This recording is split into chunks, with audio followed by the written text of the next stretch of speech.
My beloved child, stop where you are. This is not a moment to scroll past or listen halfway. Be ready, for I am coming for you today, and these words carry weight meant for your heart alone.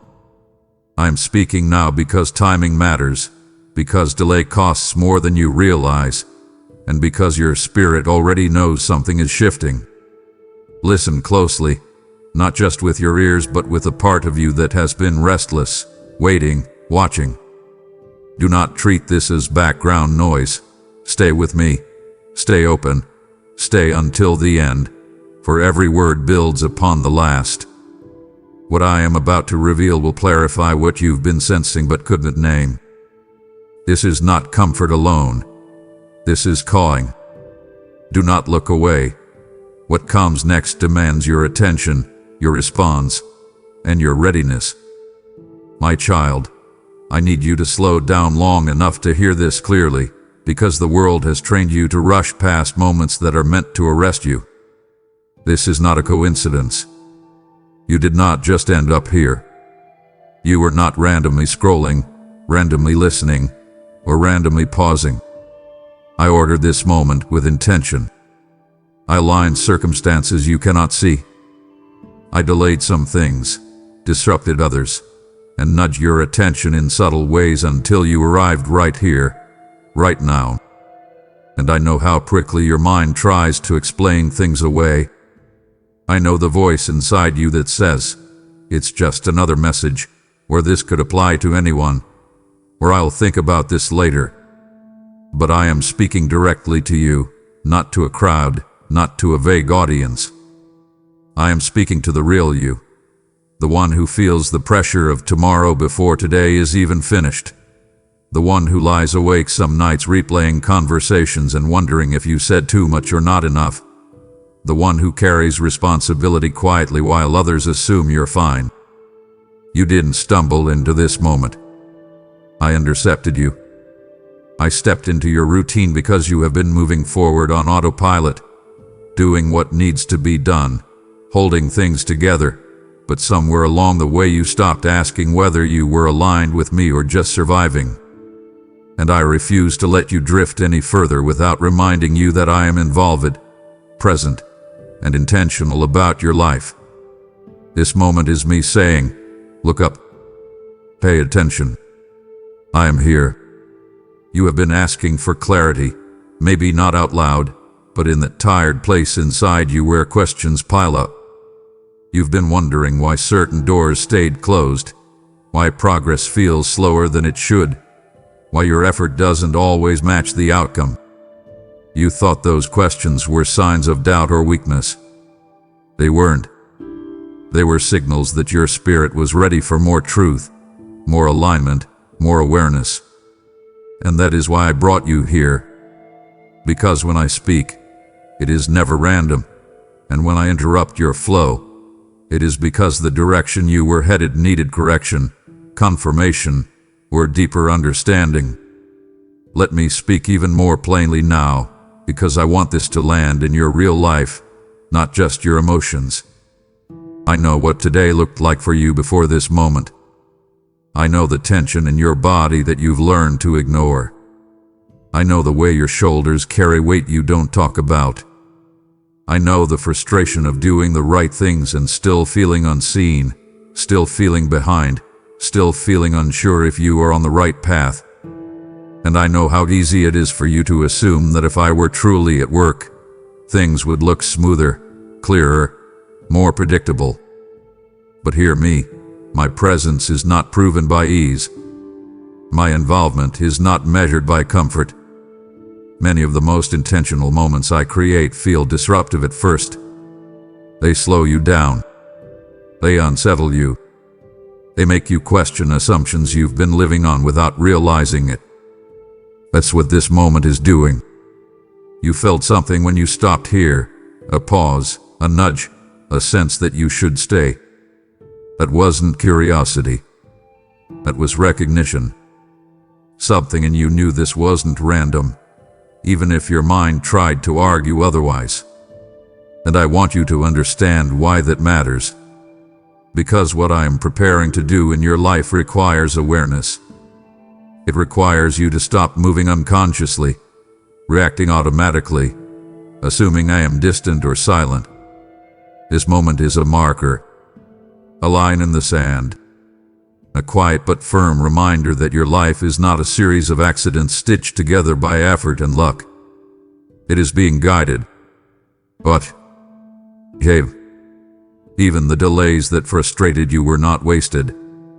Even the confusion that humbled you was not meaningless. I was present in all of it, and I am present now, saying this clearly so you cannot miss it. You are not overlooked, you are not forgotten, and you are not wandering alone. This moment is not coincidence, it is contact. It is me stepping close enough for you to hear my voice without distortion. And before anything else can make sense, before the next steps are revealed, before direction becomes clear, you must let this truth settle deeply.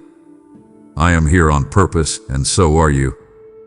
My child, let me say this plainly, because you have spent too long wondering if anyone truly sees you beyond the surface. I see you where you are, not where you pretend to be, not where others assume you are, not where you wish you were. I see you exactly as you are right now, in this moment, with all the tension you carry behind your eyes and all the strength you keep forcing yourself to show. I see the version of you that clocks in, shows up, responds, provides, smiles, and keeps going even when your heart feels tired and your spirit feels stretched thin. I see the silent calculations you make every day, how much energy you have left, how much patience you can afford, how much longer you can hold everything together without something slipping. I see the fear you rarely name out loud, the fear that you are doing everything you know how to do and still not moving fast enough, still not becoming what you thought you would be by now. You have wondered if I see the real you or just the effort you put forward. Hear me clearly now. I see both. I see the work of your hands and the weight in your heart. I see the prayers you pray with words and the ones you can't even form anymore. The ones that sound more like sighs than sentences. Nothing about you is invisible to me. Not your exhaustion. Not your confusion. Not the quiet disappointment you carry when your expectations don't match your reality. You have been asking yourself, does God really understand what this feels like? And I am answering you now, yes. I understand because I am with you in it. I am not watching from a distance. I am present in your ordinary moments, standing with you in the middle of responsibilities that don't pause just because you feel overwhelmed. I see you where you are, and I have not misjudged you, overlooked you, or forgotten you. And I need you to understand why this matters so deeply. Because when you believe you are unseen, you start living like you are alone. You start carrying things you were never meant to carry by yourself. You start pushing instead of trusting, striving instead of listening, enduring instead of resting. You tell yourself, I just have to get through this, without realizing that I am not asking you to merely survive. I am inviting you to be aware of my presence with you right now. I see the pressure you feel at work, the sense that you must constantly prove your value just to stay in place. I see the dynamics in your family, the unspoken tensions, the roles you've been assigned without discussion, the expectations that quietly weigh on you. I see how often you feel like the responsible one, the steady one, the one others lean on, even when you yourself need support. And here is the truth you need to hear. Your strength has not gone unnoticed. Your endurance has not been ignored. But you are not meant to live as if being strong means being unseen. I am calling you out of that lie. I see you when no one else applauds. I see you when progress feels slow. I see you when you question whether your faith is still strong because you feel tired instead of confident. Feeling weary does not mean you are failing. It means you are human, and you are carrying more than you admit. That is why I am speaking to you like this, directly, personally, because I want you to stop wondering if I know where you are. I do. And because I see you, I am also guiding you. Nothing in your life is random. Even this awareness, this moment of recognition, is me gently lifting your chin and saying, I see you. You are not lost. You are not alone. And I am not finished with you. Now let this truth settle deeper, because it leads directly into what I need you to understand next. Being seen by me is not just about comfort, it is about alignment. When you know I see you, you stop pretending. You stop performing. You stop hiding behind survival mode. You begin to listen differently. And that is where I am leading you now. My child, today is not like other days, even though it may look ordinary on the surface.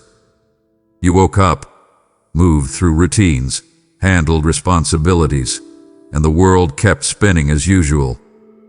But underneath what looks familiar, something has shifted. This is not just another day to get through. This is an appointed moment. There are days you endure, and there are days that mark you. Today is a marker. Heaven has leaned closer. My presence is pressing in with intention. And I need you to hear this, because you have learned to treat days as interchangeable, one blending into the next, without realizing that some moments are designed to change how you move forward. Today carries weight. Today carries invitation. Today carries urgency, not the kind that produces panic, but the kind that calls you to attention. I am not rushing you. I am waking you up. You have been moving through life assuming that clarity will come later, that understanding will arrive after things settle down, that peace will follow once circumstances improve. But I am telling you now, this day matters before anything changes on the outside. This is not a day to dismiss, postpone, or minimize. This is a day to listen. Because when I choose a moment to speak with emphasis, it is because what I am about to reveal will shape what comes next. You are standing in a quiet intersection between what has been and what is forming. And if you rush through this moment the way you rush through others, you will miss the direction I am offering. I know how easy it is for you to think, I'll come back to this later, or I'll think about this when I have more time. But hear me clearly. Later is not promised the same clarity that now offers. Today is not louder by accident. You feel the weight of this moment because your spirit recognizes timing even when your mind hesitates. There is a reason this message is reaching you now and not yesterday, not tomorrow. I am aligning your awareness with my movement. I am asking you to stop long enough to notice what I am doing beneath the surface of your life. You have been asking for direction, even if you haven't used those words. You've been asking, am I on the right path? Am I missing something? Why does it feel like something is about to change, but I can't see it yet? That tension you feel, that sense of anticipation mixed with uncertainty, is not anxiety. It is transition, and transitions require attentiveness. Today is not about doing more. It is about perceiving more. I am calling you to recognize that this moment is sacred, not because it is dramatic, but because it is decisive. What you acknowledge today will influence what you walk into next. Ignoring this moment won't stop my plans, but it will delay your understanding of them. So I am speaking with urgency now, not to frighten you, but to anchor you. Slow your pace. Quiet your assumptions. Let go of the idea that every important moment must announce itself loudly. Some of the most significant shifts begin in stillness, in awareness, in a simple realization that this day is different because I am speaking more clearly. You don't need to figure everything out today. You don't need to solve your future in one moment. But you do need to recognize that today is not ordinary. It is a hinge. It is a turning point of awareness. And as we move forward together, what I say next will only make sense if you understand this truth first. Today matters because I am near. I am speaking, and I am preparing you for what comes next. My child, I need to correct something gently but firmly, because fear has been disguising itself as wisdom in your life, and readiness has been misunderstood as panic. When I say, be ready, I am not calling you to fear what is coming. I am calling you to awareness. Fear tightens your chest, clouds your thinking, and makes you brace for impact. Readiness steadies your spirit, sharpens your focus, and aligns your heart with truth. And I know that when you hear words like urgency, timing, or preparation, something inside you tenses up. You immediately start scanning your life for what's wrong, what's unfinished, what you should have done better by now. That reaction did not come from me. That came from years of pressure, from voices that told you you're always behind, always late, always one mistake away from missing everything. I'm not speaking to you like a taskmaster watching a clock. I am speaking to you like a father who sees a moment approaching and wants his child awake, present, and steady, not terrified. Readiness is not frantic. Readiness is rooted. It is the calm awareness that something meaningful is near and you don't want to sleep through it. You have lived too long in survival mode, where every signal feels like a threat and every change feels like danger. I am retraining your spirit now. I am teaching you the difference between warning and invitation. This moment is not a storm meant to sweep you away. It is a knock meant to wake you up. And if you respond with fear, you will misinterpret my nearness as pressure instead of promise. Let me speak directly into the places where fear has been hiding, because I know how it shows up in you. It shows up as overthinking. It shows up as constant self-evaluation. It shows up as that quiet voice that says, what if I'm not ready enough? What if I mess this up? What if I don't recognize the moment when it comes? You have been afraid of missing me, afraid of disappointing me, afraid of not measuring up to something you can't fully see yet. But hear me now, fear has never prepared anyone for my movement. Fear makes you reactive. Readiness makes you responsive. Fear makes you rush ahead or freeze in place. Readiness teaches you to stand still and listen. When I say, be ready, I am not asking you to clean yourself up, fix everything, or become someone else overnight. I am asking you to stop numbing yourself to spiritual moments. Stop drowning out my voice with distraction. Stop assuming that if I am close, something bad must be about to happen. I am close because I love you. I am close because I am involved. I am close because what is coming requires trust, not terror. You don't prepare for my arrival by bracing yourself. You prepare by opening your heart, by loosening your grip on control, by letting go of the idea that you must fully understand what's next before you can walk into it. Fear demands certainty. Readiness requires trust. And I am inviting you into trust. So breathe here. Let your shoulders drop. Let your jaw unclench. You do not need to defend yourself against me. You do not need to hide your weakness. You do not need to perform readiness by acting strong or confident. Readiness begins when you stop running from my voice and stop assuming my urgency means danger. I am not coming to expose you. I am coming to align you. I am not coming to overwhelm you. I am coming to steady you. And the reason I am addressing fear now is because fear will try to hijack everything I say next. It will whisper that you're not ready enough, not holy enough, not disciplined enough. But fear lies by exaggeration, by distortion, by urgency without love. My voice carries urgency with peace, clarity with compassion, authority with care. Learn to recognize that difference, because it will protect you. Be ready, yes, but not afraid. Be alert, not anxious. Be attentive, not tense. Because when you stand ready in trust instead of fear, you will recognize me when I move, and you will not miss what I am about to do. My child, I am not shouting at you from a distance.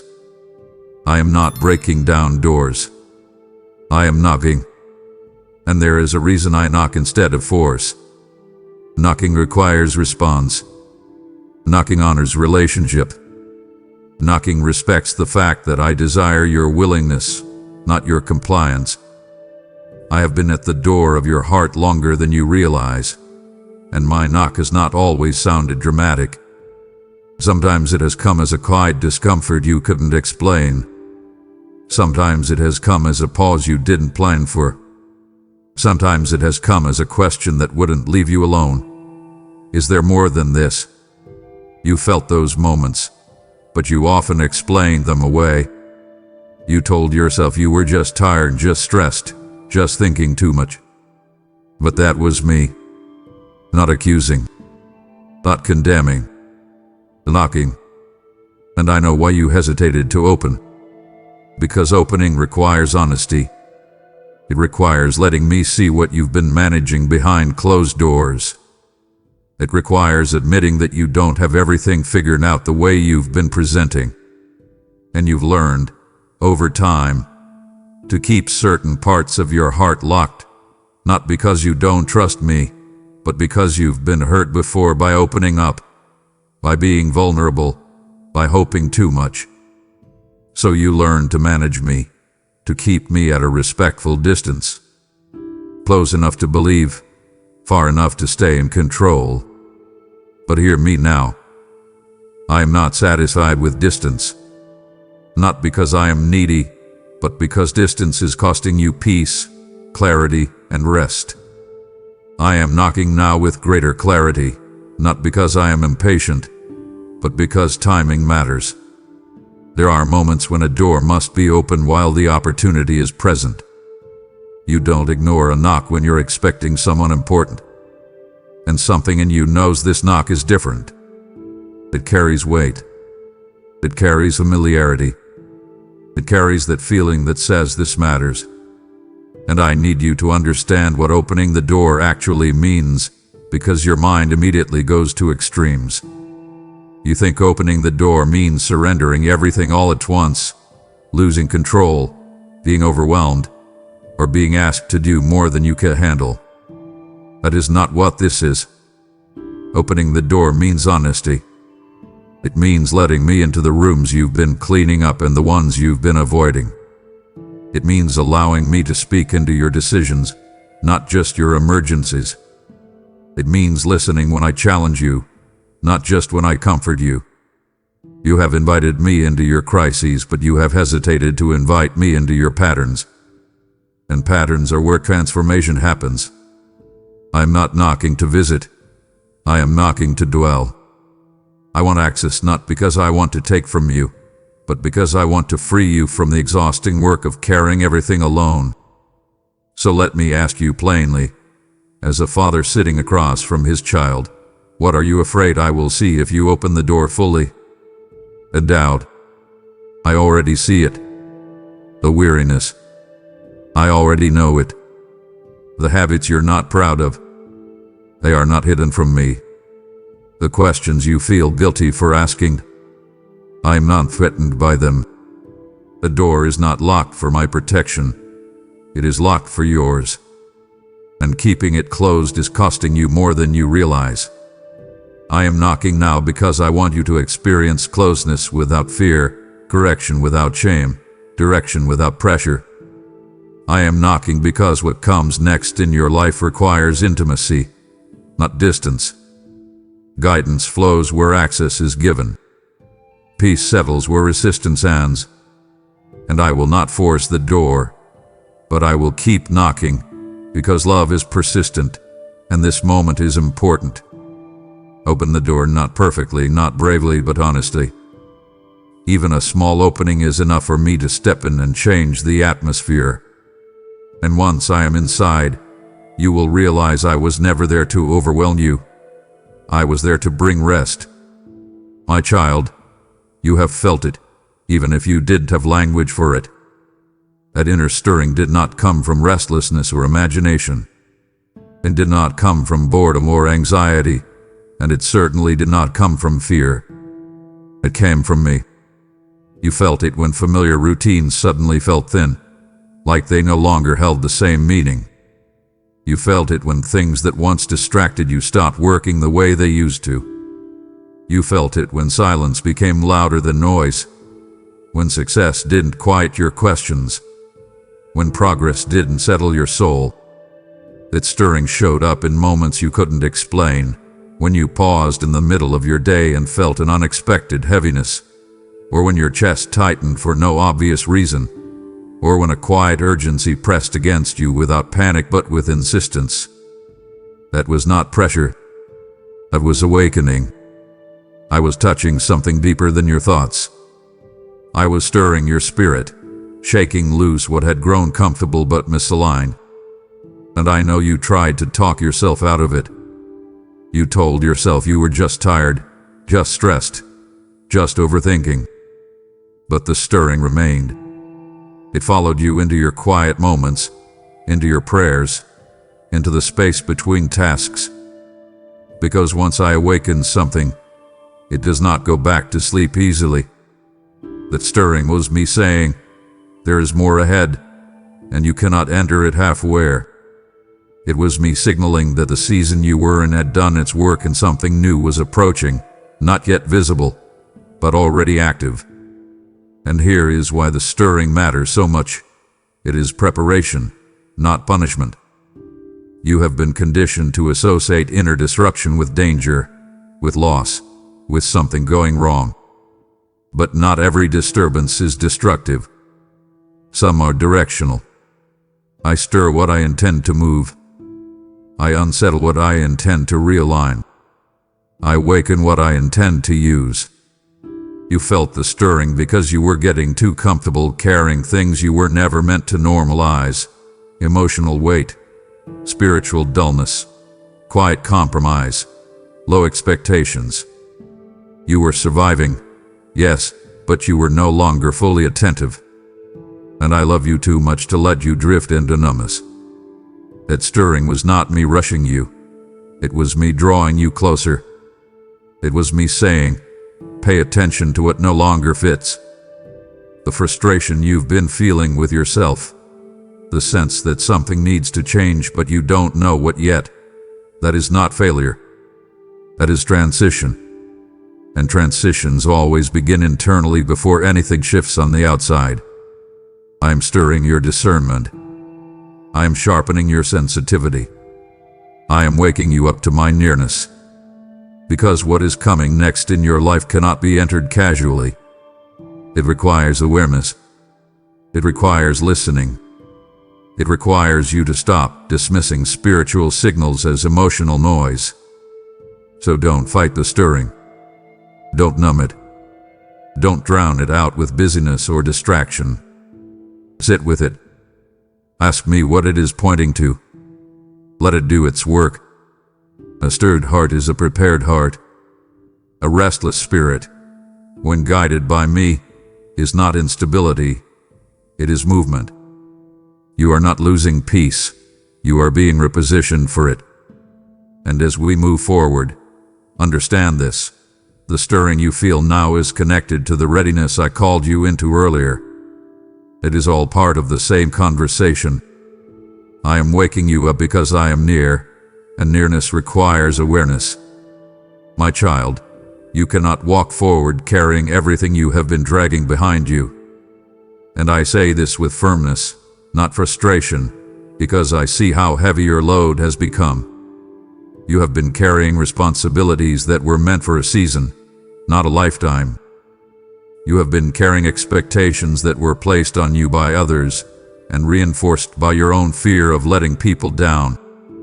You have been carrying guilt over things I already forgave, regret over things you cannot change, and pressure to become someone faster than transformation allows. And you've done it quietly. You rarely complain. You rarely ask for help. You tell yourself that strength means endurance, that faith means pushing through, that rest must be earned. But hear me now. What you are carrying is not a badge of honor. It is a burden I never assigned to you. And readiness requires release. You cannot receive what I am bringing with clenched fists and tense shoulders. You must lay some things down, not later, not eventually, but now. I know what you're afraid of when I say this. You're afraid that if you lay things down, everything will fall apart. You're afraid that if you stop holding it all together, no one else will step in. You're afraid that rest will look like irresponsibility, that surrender will look like failure. But that fear has been feeding the weight on your back. You have been acting as if everything depends on you, as if one misstep will undo everything you've built. That is not faith. That is pressure masquerading as responsibility. I am asking you to lay down what you were never meant to carry alone. Lay down the need to control outcomes. Lay down the habit of replaying past mistakes. Lay down the constant self-judgment. Lay down the belief that you must always be strong to be worthy. You do not have to collapse to release. You do not have to break to surrender. You simply have to trust me enough to say, "This is too heavy for me, and I'm due me pretending it's not." I am not offended by your limits. I designed them. And honoring them is not weakness, it is wisdom.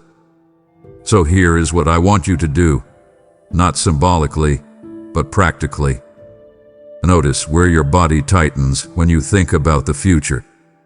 Notice what drains you every time it comes to mind. Notice the conversations you keep replaying, the expectations you keep trying to meet, the standards you keep punishing yourself with. Those are the weights. Name them, acknowledge them, and then release them to me deliberately. Say, "I am done carrying this." You are not quitting. You are realigning. You are making room. Because what I am bringing into your life will not crush you, but it will require space. And space is created through release. I am not asking you to give up responsibility.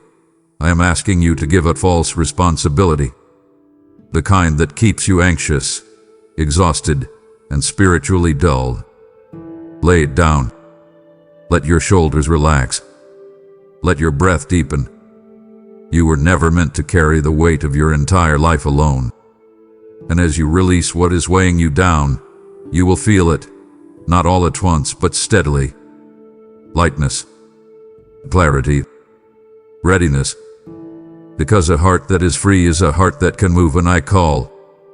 My child, one of the deepest misunderstandings you have carried is the belief that I am distant when life feels unclear.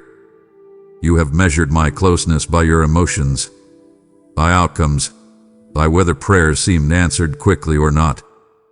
And when things slowed down, when silence stretched longer than you expected, you quietly assumed I had stepped back. But I need you to hear this clearly now.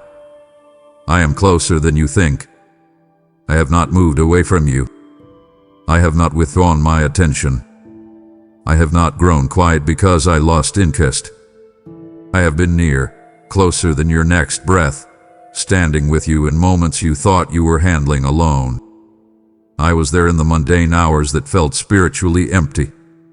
I was there in the long stretches where nothing dramatic happened, where your faith felt routine instead of fiery. I was there when you whispered prayers without conviction, hoping they still counted. I was there when you felt foolish for asking the same questions again. And the reason you didn't always feel me is not because I was absent, but because closeness does not always announce itself with intensity. Sometimes closeness is steady. Sometimes it is quiet. Sometimes it is the calm presence that holds everything together while you assume nothing is happening.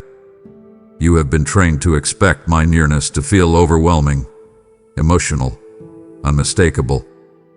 But often, my nearness feels like support you only notice once you stop struggling against it. I have been carrying you in ways you didn't recognize because you were focused on how heavy things felt, not on why you hadn't collapsed under the weight. Let me speak into the specific places where you felt alone, because those are the places where you misjudged my distance. When you made decisions without clear confirmation and worried afterward if you chose wrong, I was there. When you sat with disappointment that didn't resolve quickly and wondered if your faith had weakened, I was there. When you looked around and thought others seemed more certain, more confident, more spiritually together than you, I was there. You assumed closeness meant clarity, but sometimes closeness means companionship through uncertainty. You assumed closeness meant answers, but sometimes it means endurance. I did not step away because you were unsure. I stayed close so you wouldn't face uncertainty alone. And now I am drawing your attention to this truth because what comes next in your life requires you to trust my nearness even when you don't feel dramatic reassurance. You cannot keep waiting to feel close to me before you listen. You cannot keep assuming silence means separation. I am closer than you think, and I am speaking now to recalibrate your awareness. Closeness is not something you earn by spiritual performance. It is something you recognize by stillness. When you stop striving, stop scanning for signs, stop demanding proof, you will notice how steady my presence has been all along. So take a moment right now and notice this. You are still standing. You are still breathing. You are still searching for truth instead of surrendering to numbness. That did not happen by accident. That is evidence of my nearness. I have been anchoring you quietly, preventing you from drifting further than you realized. And as we move forward, I need you to carry this truth with you, not as a feeling, but as a foundation. I am not coming closer now because I was far before. I am revealing my closeness now because you are ready to recognize it. And once you stop believing I am distant, you will stop living defensively, stop overcompensating, stop carrying weight that trust would release. I am here. I have been here.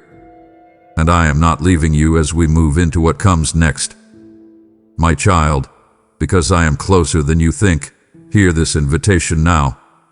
Let what I have placed in you flow outward. I have steadied you quietly so you could help steady others, and when you sow into this word, you scatter light where souls are still measuring my nearness by silence.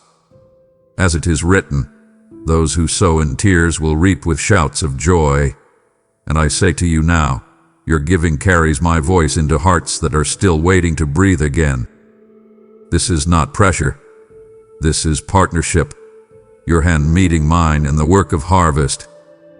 If my closeness has kept you standing, let your seed become manna for another who is weary. I am calling you by name to move now, because timing matters and obedience opens rivers. I bless what you release with multiplication, covering, and favor that rests on your household. Act now, give through super thanks, join the membership, or sow by PayPal, and do it today.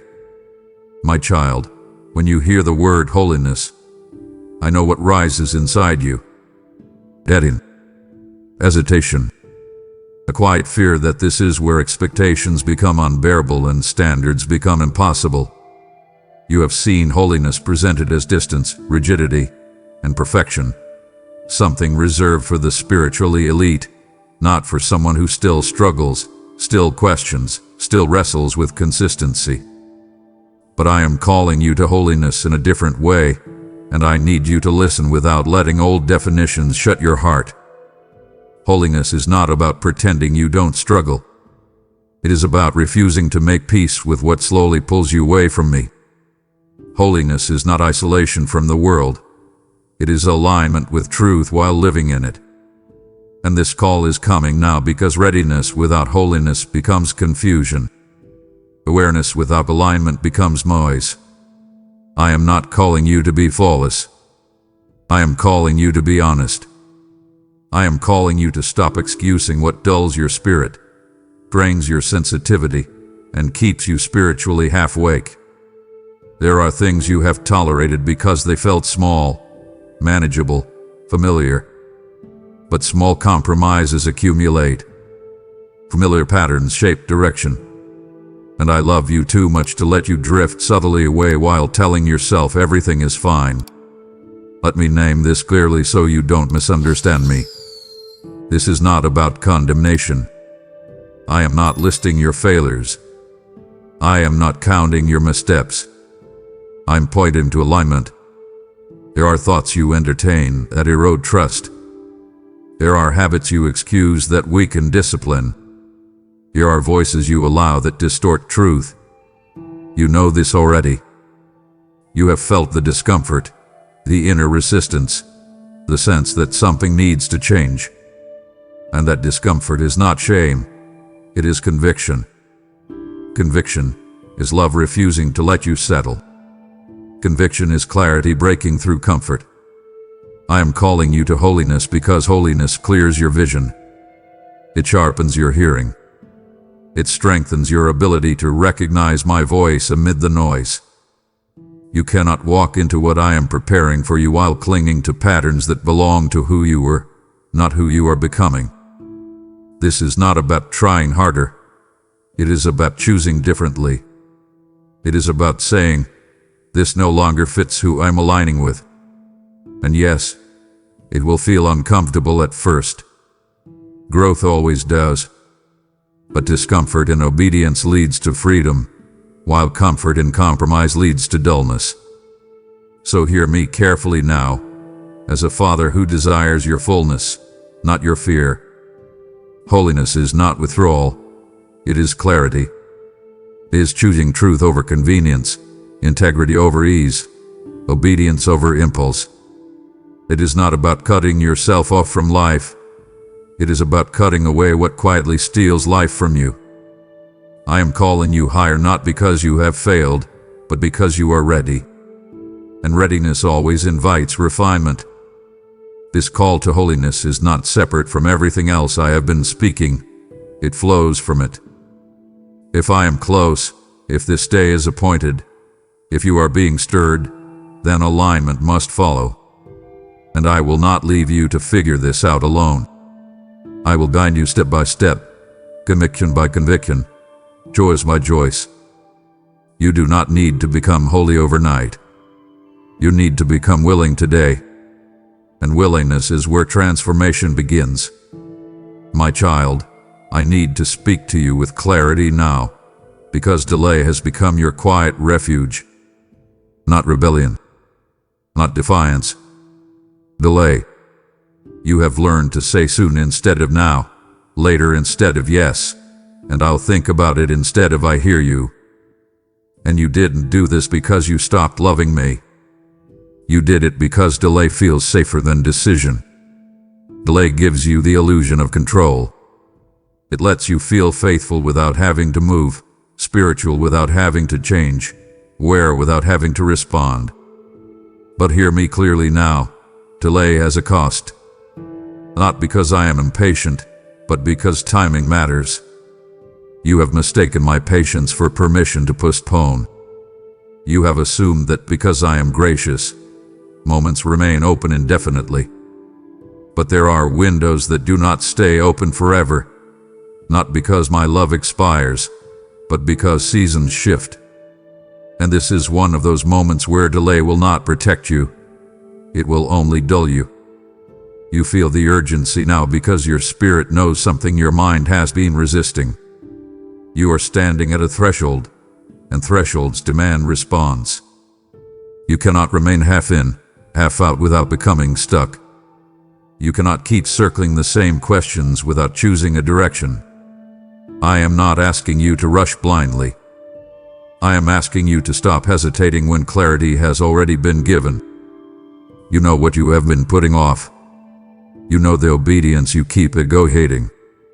You know the conversation you keep avoiding, the habit you keep excusing, the step you keep postponing because it feels inconvenient, uncomfortable, or uncertain. And I am speaking now because the longer you delay, the heavier it becomes to move. Let me be direct with you because you respect honesty. Delay has been draining you. It has been keeping you mentally busy but spiritually stagnant. You replay possibilities instead of walking in purpose. You analyze instead of act. You wait for conditions to feel perfect before responding, not realizing that obedience often precedes clarity, not the other way around. You have been telling yourself that waiting is wisdom, but wisdom is not avoidance. Wisdom knows when a moment has ripened. Wisdom recognizes when repeated prompting is no longer an invitation but a call. And I have been calling you.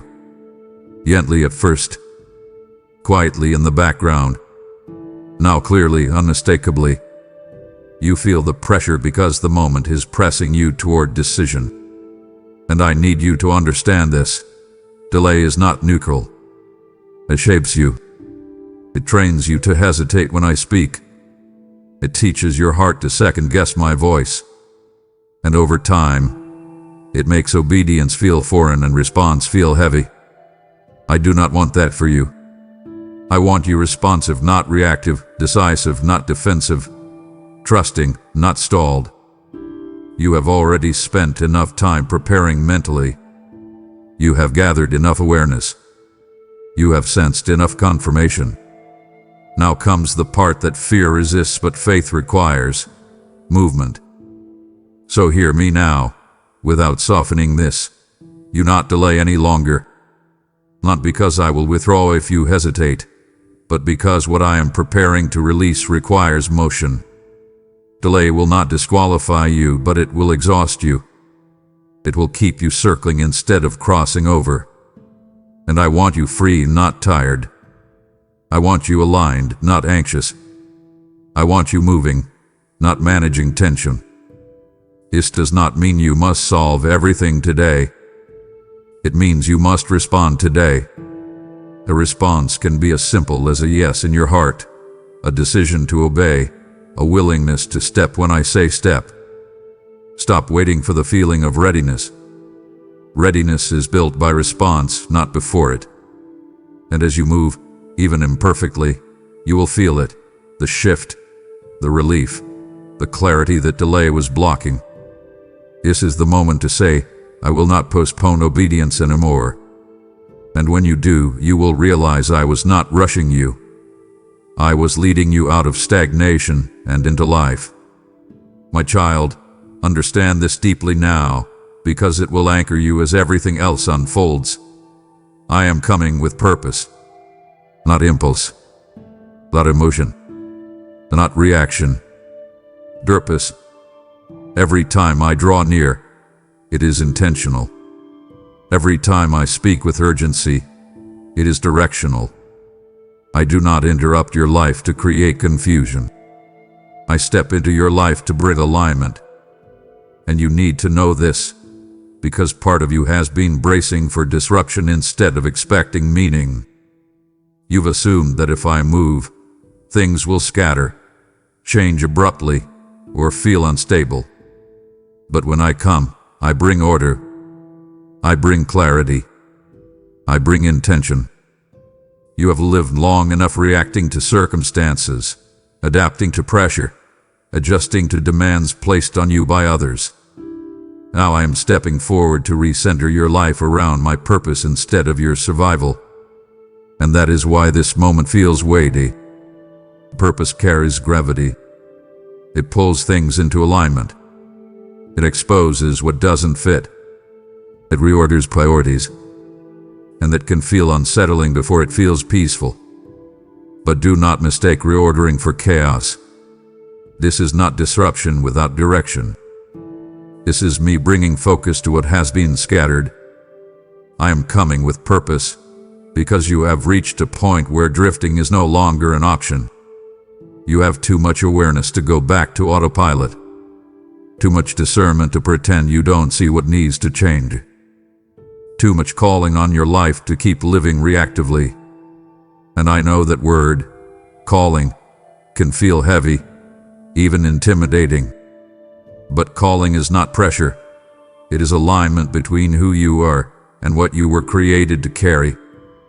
Purpose is not about doing more. It is about doing what matters. And I am coming now to strip away what has been consuming your energy without producing fruit.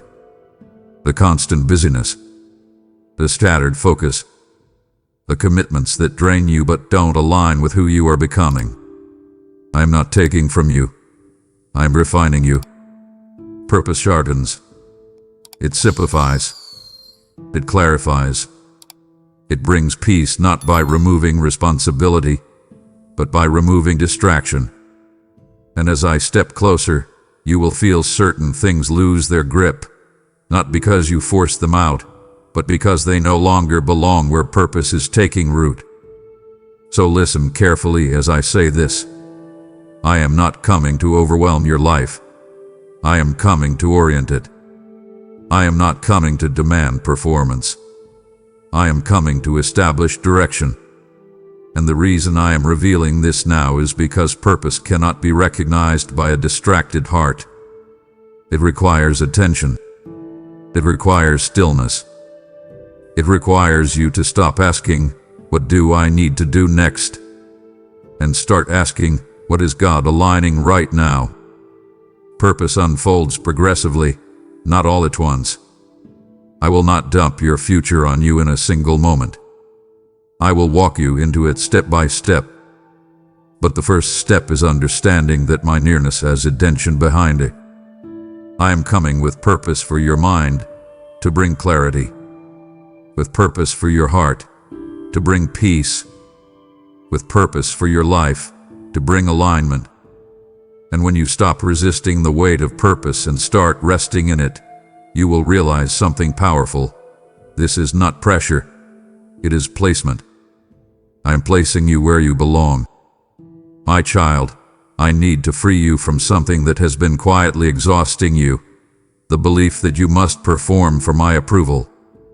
You have learned, over time, to associate readiness with effort, spirituality with output, and faithfulness with visible productivity. So when I draw near, your instinct is to evaluate yourself, to measure how consistent you've been, how disciplined you feel, how many things you still need to fix before you can stand confidently before me. But hear me clearly now. I am not asking you to prepare your performance. I am asking you to prepare your heart. Performance focuses on appearances. Preparation focuses on alignment. Performance tries to oppress. Preparation allows transformation. And the reason I am speaking to you this way now is because performance will collapse under the weight of what I am bringing, but a prepared heart will stand steady. You have spent enough time trying to be strong, trying to be right, trying to be spiritually together. That striving has not made you more ready. It has made you more tired. I am not impressed by your ability to hold it all together. I am drawn to your willingness to be honest. I am not measuring your output. I am examining your openness. Let me speak directly into the internal pressure you feel when you think about me moving closer in your life. You immediately start listing your shortcomings. You think about your inconsistency, your wandering focus, your unanswered questions. You wonder if you've disqualified yourself by not being disciplined enough, bold enough, prayerful enough. And that mindset reveals something important. You have been approaching me like a judge instead of a father. Performance makes you defensive. It makes you hide weakness instead of healing it. It keeps you busy correcting behavior without addressing the heart beneath it. But I am not asking for a cleaned-up version of you. I am asking for an available one. A prepared heart is not perfect, it is surrendered. It is willing to be searched. It is teachable. It is soft where it used to be guarded. I am calling you out of the cycle of trying harder and into the posture of listening deeper. When you prepare your heart, you stop asking, "Am I good enough?" and start asking, "Am I aligned?" Alignment produces peace. Performance produces anxiety. And you have felt that anxiety long enough. So let me show you what heart preparation actually looks like in your real life. It looks like slowing down when you feel rushed to prove something. It looks like choosing honesty over image. It looks like letting me speak into your motives, not just your actions. It looks like saying, "Search me," instead of saying, "Look at me." Preparing your heart means creating space. Space for conviction without shame. Space for correction without fear. Space for truth without defensiveness. And I know that feels vulnerable. I know it feels risky to stop performing and start opening. But vulnerability before me is safety, not danger. I already know you completely. Preparing your heart doesn't expose you to me. It aligns you with me. And as you do this, you will feel the shift. The pressure will lessen. The anxiety will loosen. The constant self-evaluation will quiet. Because you will realize something liberating. I was never asking you to impress me. I was asking you to trust me. Prepare your heart. Let me do the shaping. Let me do the refining. What I am bringing requires intimacy, not image. And intimacy begins when performance ends. My child, one of the greatest threats to what I am doing in your life right now is not opposition. It is distraction. Not loud rebellion. Not obvious sin. Distraction. The slow erosion of focus. The constant pull of lesser things. The endless noise that keeps your attention scattered and your spirit dull.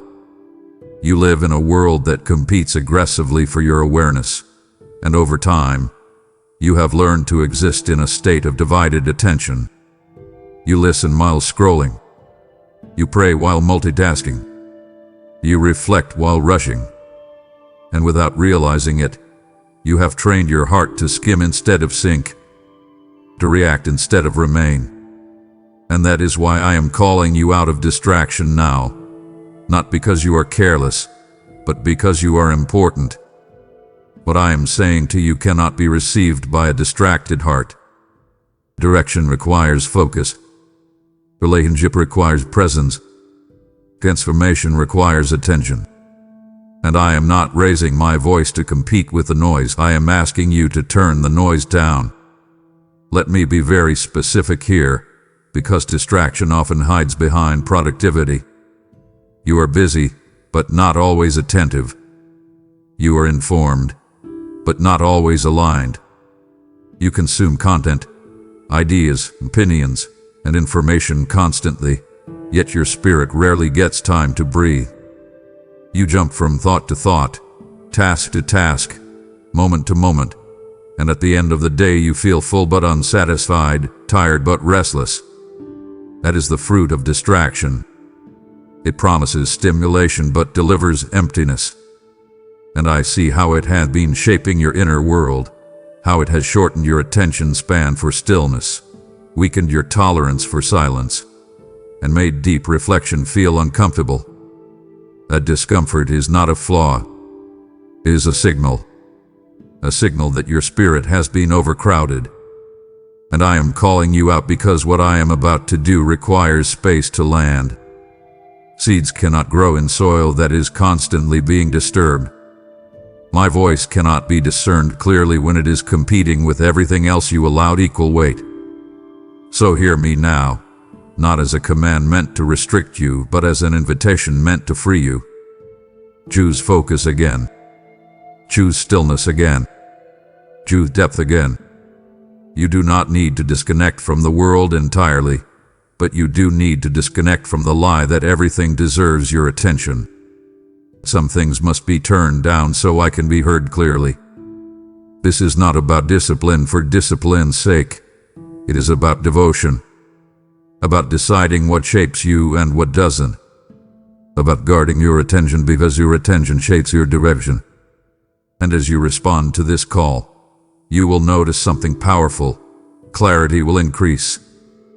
Peace will deepen. Sensitivity to my voice will sharpen. Because distraction numbs discernment, but focus restores it. I am calling you out of distraction because I am calling you into clarity, and clarity is essential for what comes next. My child, I need you to hear this without filtering it through doubt, comparison, or fear. You were made for this moment. Not accidentally placed here. Not barely surviving your way into relevance. Made, intentionally formed, deliberately shaped, for this exact intersection of time, pressure, responsibility, and calling. You have spent years wondering if you arrived too late, if you missed something important, if others are ahead while you are still catching your breath.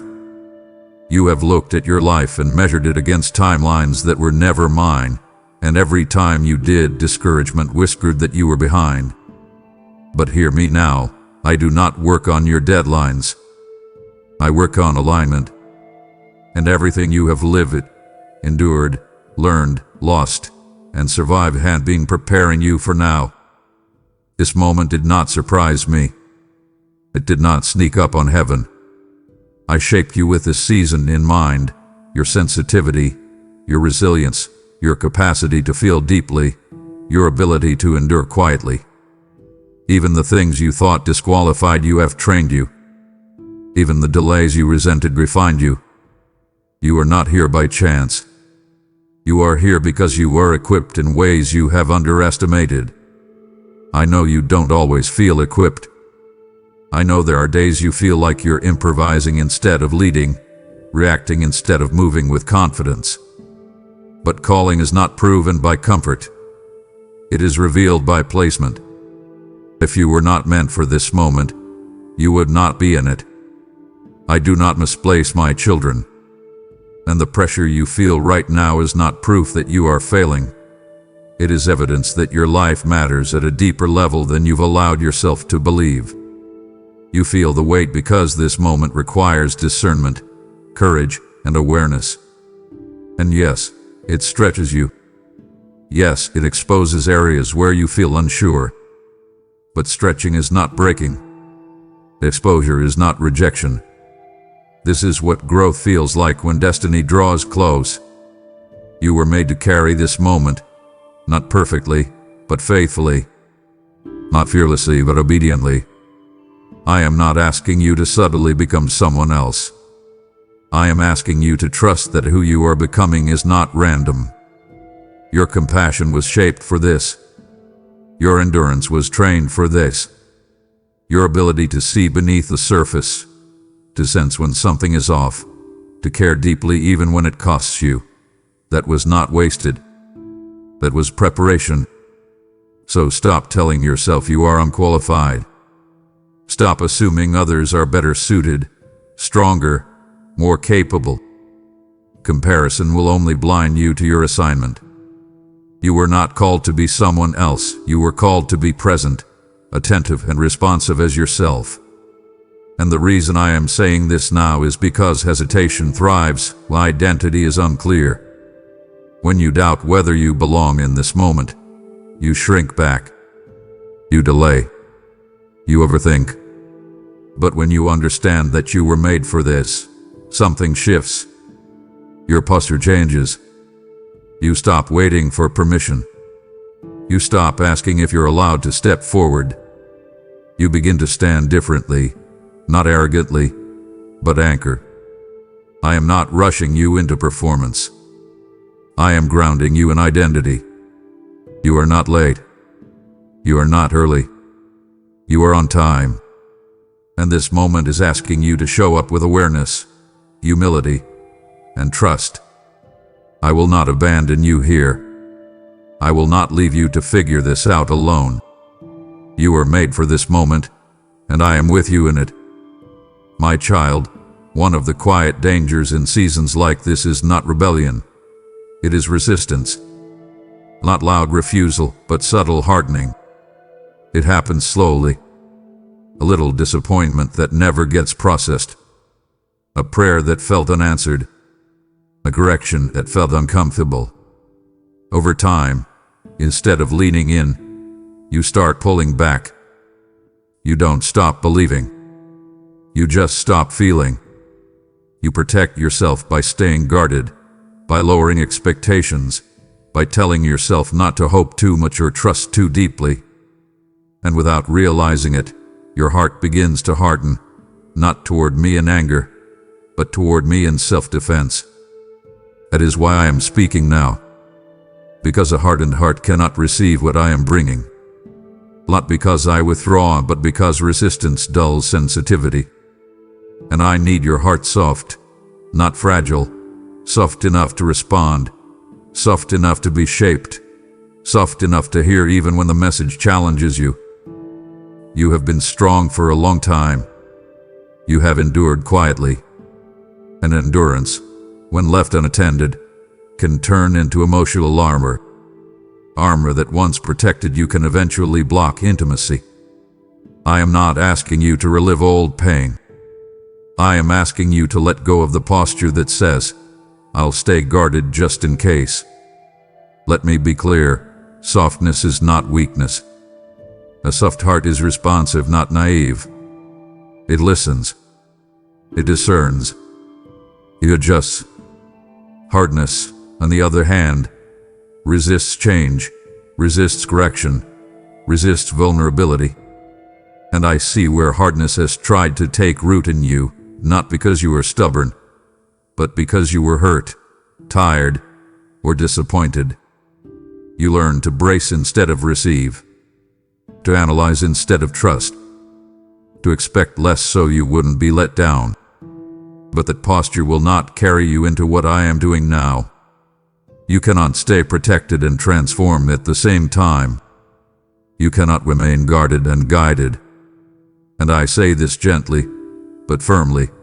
Do not harden your heart against me when my intention is to heal you, not harm you.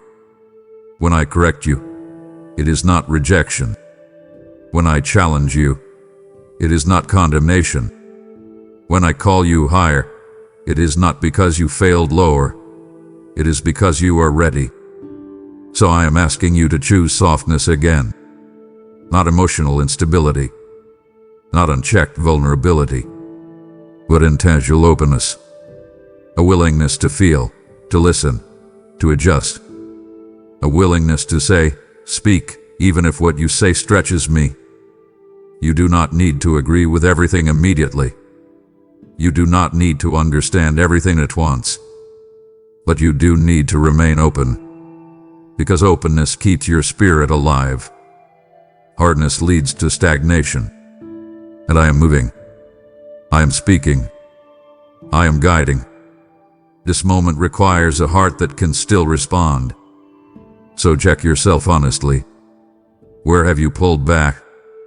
Where have you grown cautious instead of trusting? Where have you protected yourself instead of praying? Bring that to me. I am not offended by your honesty. I am inviting it. Do not harden your heart. Stay soft. Stay responsive. Stay willing. Because a soft heart is a living heart, and I am not finished shaping yours. My child, when I say I am coming, understand this first, I am coming with light. Not the kind of light that merely exposes, but the kind that restores vision. Not the kind that shames, but the kind that reveals truth so healing can finally begin. You have lived for a long time navigating shadows, uncertainty, half-answers, assumptions you learned to survive on. You learned how to function without clarity, how to make decisions with limited sight, how to keep moving even when you weren't sure where the path was leading. And you done well to endure. But endurance is not the same as illumination. Survival is not the same as sight. I am coming now to turn the lights on, not suddenly, not violently, but deliberately. Light always changes the atmosphere. It rearranges what once looked familiar. It shows you what was there all along but unseen. And that is why part of you feels both drawn and uneasy. Like removes the comfort of hiding, even when hiding was unintentional. But hear me clearly. Nothing in you is threatened by my light. Darkness lies. Light clarifies. Darkness confuses. Light orders. Darkness exaggerates fear. Light restores perspective. I am coming with light because you have carried too many questions alone, too many doubts in silence, too many assumptions that were never meant to shape your future. You have wondered why certain thoughts keep looping, why some fears feel bigger at night, why clarity feels just out of reach even when you are doing the right things. That is not because you lack faith. It is because you have been operating without full illumination. And I do not condemn you for that. I am correcting it. When light enters a room, it does not argue with the darkness. It simply arrives, and darkness loses its authority. In the same way, when my light enters your inner world, lies lose power. Confusion loosens its grip. Shame dissolves. You start seeing situations as they truly are, not as fear has painted them. And I know you've been bracing yourself for exposure, thinking light will only reveal what you've done wrong. But my light reveals what needs healing, what needs realignment, and what no longer belongs. You have nothing to fear from my light unless you plan to cling to what is harming you. And even then, I am patient. I am not coming to spotlight your failures. I am coming to illuminate your path forward. You have been walking carefully because you couldn't see far ahead. That season is ending. Light brings confidence, not arrogance but clarity. You stop guessing. You stop overanalyzing. You start walking with intention instead of caution. So let me say this plainly. Do not resist the light because it feels unfamiliar. You have grown accustomed to dimness, to partial understanding, to managing uncertainty. Light will feel intense at first because it contrasts with what you've known. But intensity is not danger. It is adjustment. Give your eyes time to adapt. Let truth settle. Let clarity replace confusion piece by piece. I am not flooding you with revelation to overwhelm you. I am illuminating step by step so you can walk securely. And as my light spreads, you will notice something powerful. Peace will increase. Confidence will stabilize. Your decisions will feel cleaner, less forced. That is not coincidence. That is illumination doing its work. I am coming with light because you were never meant to stumble your way forward forever. You were meant to see. And now, I am giving you sight. My child, as my light restores your vision, let it travel beyond you into places still walking in dimness. When you give to this work, you become a bearer of oil, keeping lamps burning where confusion once ruled. I declare over you now, rise, shine, for your light has come, and your generosity becomes the flame that carries my truth to many. This is a divine appointment. Do not delay what I am illuminating in your spirit to do. You are not funding content. You are advancing clarity, breaking loops of fear, and guiding steps with truth. I bless your seed with clean decisions, protected paths, and peace that increases as light spreads. The moment is now. Respond to my light. Give through super thanks. Step into membership, or so by PayPal today. My child, I need to correct the way you hear urgency, because urgency has been misrepresented to you for far too long. When I speak with intensity, you instinctively brace yourself, expecting punishment, loss, or pressure. You have been trained by life to associate urgency with danger, with deadlines, consequences, and fear of failure. But my urgency is not threat. It is invitation. It is love speaking before time slips by. It is care refusing to stay silent when something matters deeply. I am not warning you because I am angry. I am calling you because I desire you. I am not trying to scare you into obedience. I am inviting you into alignment. And I need you to hear this distinction clearly, because misunderstanding it will cause you to pull away when I am actually drawing you closer. My urgency is not about what you will lose if you don't respond. It is about what you will gain when you do. It is the sound of a father calling his child before the moment passes, not a judge threatening consequences. You have been conditioned to flinch when voices rise, to protect yourself when pressure increases. So when you sense weight in my words, your instinct is to guard your heart instead of opening it. But hear me now. I am not demanding. I am inviting. Invitations carry choice. They honor agency.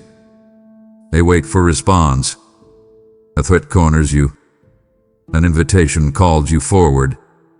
And I am calling you forward, not into chaos, not into punishment, but into life, clarity, and peace. I am urgent because timing matters, not because your value is in question. I am urgent because I see what is opening before you, and I do not want you to miss it by assuming my tone means danger. You have missed moments before, not because you disobeyed, but because you misunderstood. You thought protection meant staying still. You thought wisdom meant waiting indefinitely. But some moments require movement, and my urgency is the signal that this is one of them. Do not confuse my seriousness with severity. Do not confuse my firmness with rejection.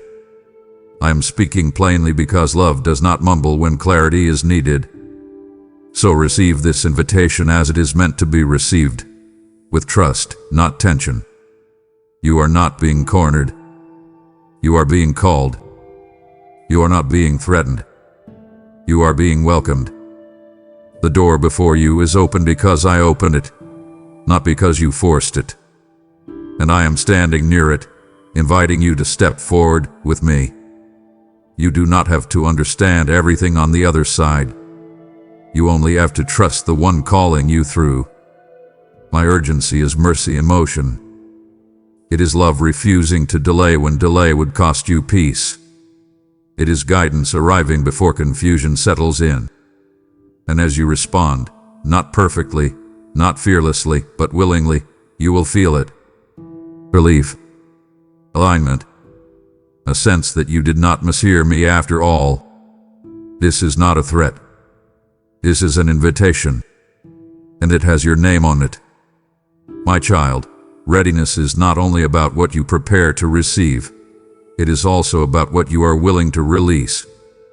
And this is where your resistance has quietly lived, not in disbelief, not in rebellion, but in attachment. You have been holding on to things that once served you but no longer sustain you. Patterns that felt safe. Mindsets that help you survive. Roles that gave you identity when you didn't know who you were becoming. And I understand why letting go feels dangerous. You remember what it cost to gain these things. You remember the seasons when holding on was the only way you made it through. But hear me now. What once preserved you may now be preventing you. You cannot carry yesterday's tools into tomorrow's assignment. You cannot cling to familiar weight and still move freely into what I am bringing.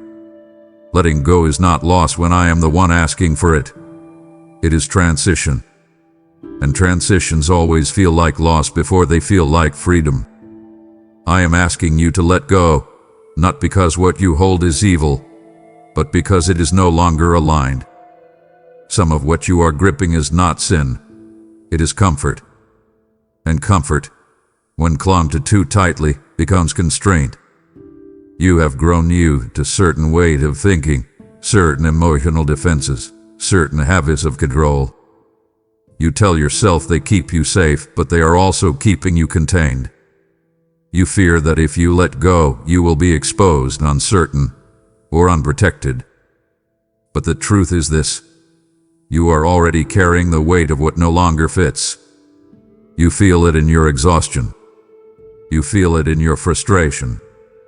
You feel it in the quiet sense that something needs to change, but you're not sure how.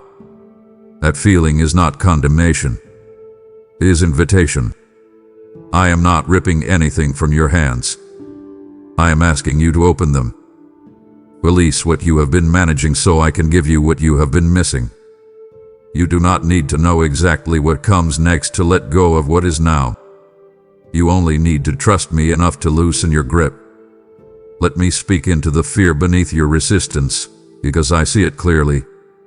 You are afraid that letting go means starting over, that it means admitting you were wrong, that it means facing uncertainty without the familiar supports you've leaned on. But letting go is not erasure, it is evolution. You are not undoing your past, you are honoring it by not letting it define your future. I am not asking you to forget what you've learned. I am asking you to stop living as if what you learned is all there is. Growth requires release. Freedom requires surrender. And surrender is not passive, it is courageous. It says, I trust you more than what I'm holding. And I will tell you this plainly. I will not ask you to release anything without replacing it with something better. I do not leave hands empty. I fill them with purpose, peace, and clarity. But first, they must be open. Be ready to let go. Not because you are weak, but because you are strong enough to trust me with what comes next. My child, I need you to understand this at a level deeper than thought, deeper than emotion, deeper than belief. I am coming for you personally, not for a crowd, not for an abstract group, not for an idea of who you should be. For you, the real you, the one who listens quietly, who wonders privately, who carries questions you don't always voice. This message has felt direct because it is. You have sensed that something about these words keeps finding you, keeps pressing past your defenses, keeps calling your attention back when you try to drift. That is not coincidence. That is intention. I am addressing you by name in your spirit, because what I am doing next in your life cannot be outsourced, generalized, or delayed. This is personal because relationship is personal. Calling is personal. Alignment is personal. And I will not speak to you as if you are interchangeable with anyone else. You are not one among many to me. You are known, seen, and addressed. You have spent a long time blending in, doing what was expected, fulfilling roles, meeting responsibilities, trying not to stand out too much or fall too far behind. And somewhere along the way, you started to believe that if I moved, it would be generic, distant, or impersonal. That I would speak broadly and expect you to fit yourself into the message. But I am not vague with my children. I am precise. I am intentional. I tailor my guidance to your temperament, your history, your wounds, and your potential. That is why this feels like a conversation, not a lecture. That is why the words seem to land where others did. I am not scanning the room for volunteers. I am calling you forward. And I know that feels heavy, even intimidating, because personal attention removes hiding places. It removes excuses. It removes the comfort of anonymity. But it also brings assurance, because when I call you personally, I also commit to walk with you personally. I do not summon you and then step back. I draw near and stay near. So let this truth settle without deflecting it. This is for you. Not because you are better than others, but because you are ready to listen. Not because you have everything together, but because your heart has stayed open enough to hear. I am coming for you personally to guide you, correct you, strengthen you, and walk with you into what comes next. You do not need to compare your calling to anyone else's. You do not need to measure your response against someone else's pace. This is between you and me. And as you respond, again, not perfectly, but honestly, you will feel the weight of isolation lift. Because personal calling brings personal companionship. You will no longer wonder if this applies to you. You will know. I am coming for you personally. And I am not leaving you to navigate this alone. My child, now I call you into a posture that sustains everything I have been speaking. watchfulness joined with prayer, not frantic vigilance, not anxious scanning of the horizon. Watchfulness that is awake, aware, and anchored. Prayer that is honest, present, and relational. I am not asking you to live on edge, constantly bracing for impact or interpreting every moment as a sign. I am asking you to stay attentive, to live with your heart turned toward me, your spirit responsive, your inner world quiet enough to notice when I speak. Watchfulness is not fear-driven alertness, it is love-driven attentiveness. It is the posture of someone who knows they are in relationship, not under surveillance. You have lived long enough reacting to circumstances, letting urgency be dictated by pressure instead of purpose. Now I am inviting you to a different rhythm, one where you watch for me, not for danger, where you pray to stay aligned, not to stay safe, where you remain present instead of preoccupied. Watch and pray because moments of movement often arrive quietly. They do not always announce themselves with noise or spectacle. They often come as a nudge, a pause, a subtle redirection. A watched heart recognizes those moments. A distracted heart misses them. Prayer, as you have known it, has sometimes felt like effort, something you should do more of, something you measure yourself by, something you squeeze into the edges of your life. But prayer, as I am calling you into it now, is not performance. It is connection. It is conversation. It is the place where watchfulness is trained and trust is reinforced. Prayer keeps your heart soft. It keeps your motives clean. It keeps your awareness sharp. And I know you've struggled with consistency, with focus, with feeling like your prayers are strong enough or sincere enough. But hear me, prayer is not graded. It is received. You do not need eloquence. You need honesty. You do not need length. You need presence. Watch and pray means you stay in conversation with me as life unfolds, not retreating into silence when things get busy, not disappearing when things feel unclear. It means you keep coming back, again and again, even when your words are few. Especially when your words are few. Prayer anchors you when circumstances shift. Watchfulness keeps you aligned when options multiply. Together, they protect you from drifting into autopilot. So let me be practical with you here, because this is not a theory. It is a way of living. Watching means you pay attention to what stirs your spirit and what drains it. It means you notice when peace leaves and ask why. It means you recognize when something that once felt right now feels heavy. Prayer means you bring those observations to me instead of carrying them alone. You talk to me about your decisions before they become regrets. You invite me into your days, not just your emergencies. You pause before reacting. You ask before assuming. This posture will change how you move through life. You will stop feeling rushed by everything and led by nothing. You will start feeling guided, even when answers unfold slowly. Watch and pray because you are stepping into a season where discernment matters more than speed, where awareness matters more than effort, where relationship matters more than strategy. And I will tell you this. When you watch and pray, you will not miss me. You will recognize my timing. You will hear my direction. You will feel my peace steady you. This posture will keep you ready, not tense, not afraid, but awake and anchored. Stay watchful. Stay prayerful. I am near, and I am speaking. My child, everything I have said to you rests on this unshakable truth. I am faithful to my word. Not occasionally faithful. Not faithful when circumstances cooperate. Faithful, always, fully, without exception. You have lived long enough to see promises broken, timelines shift, and expectations disappoint.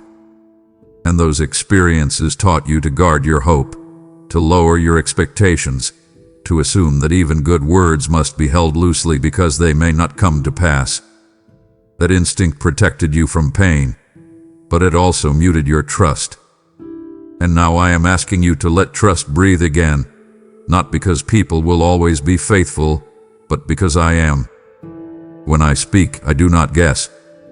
When I promise, I do not forget.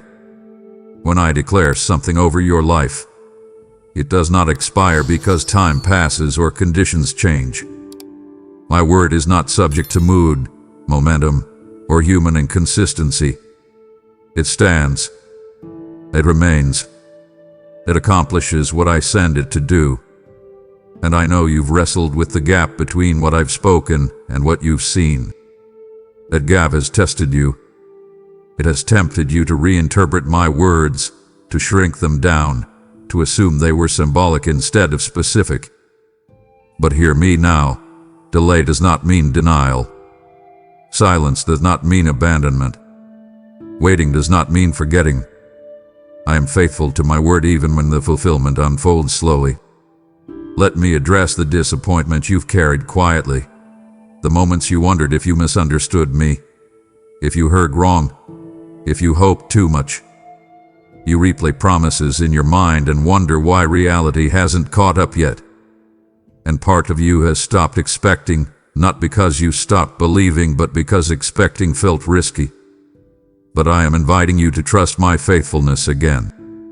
Not naively, not blindly, but confidently.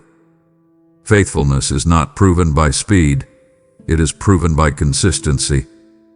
And I have been consistent with you, even in ways you didn't recognize at the time.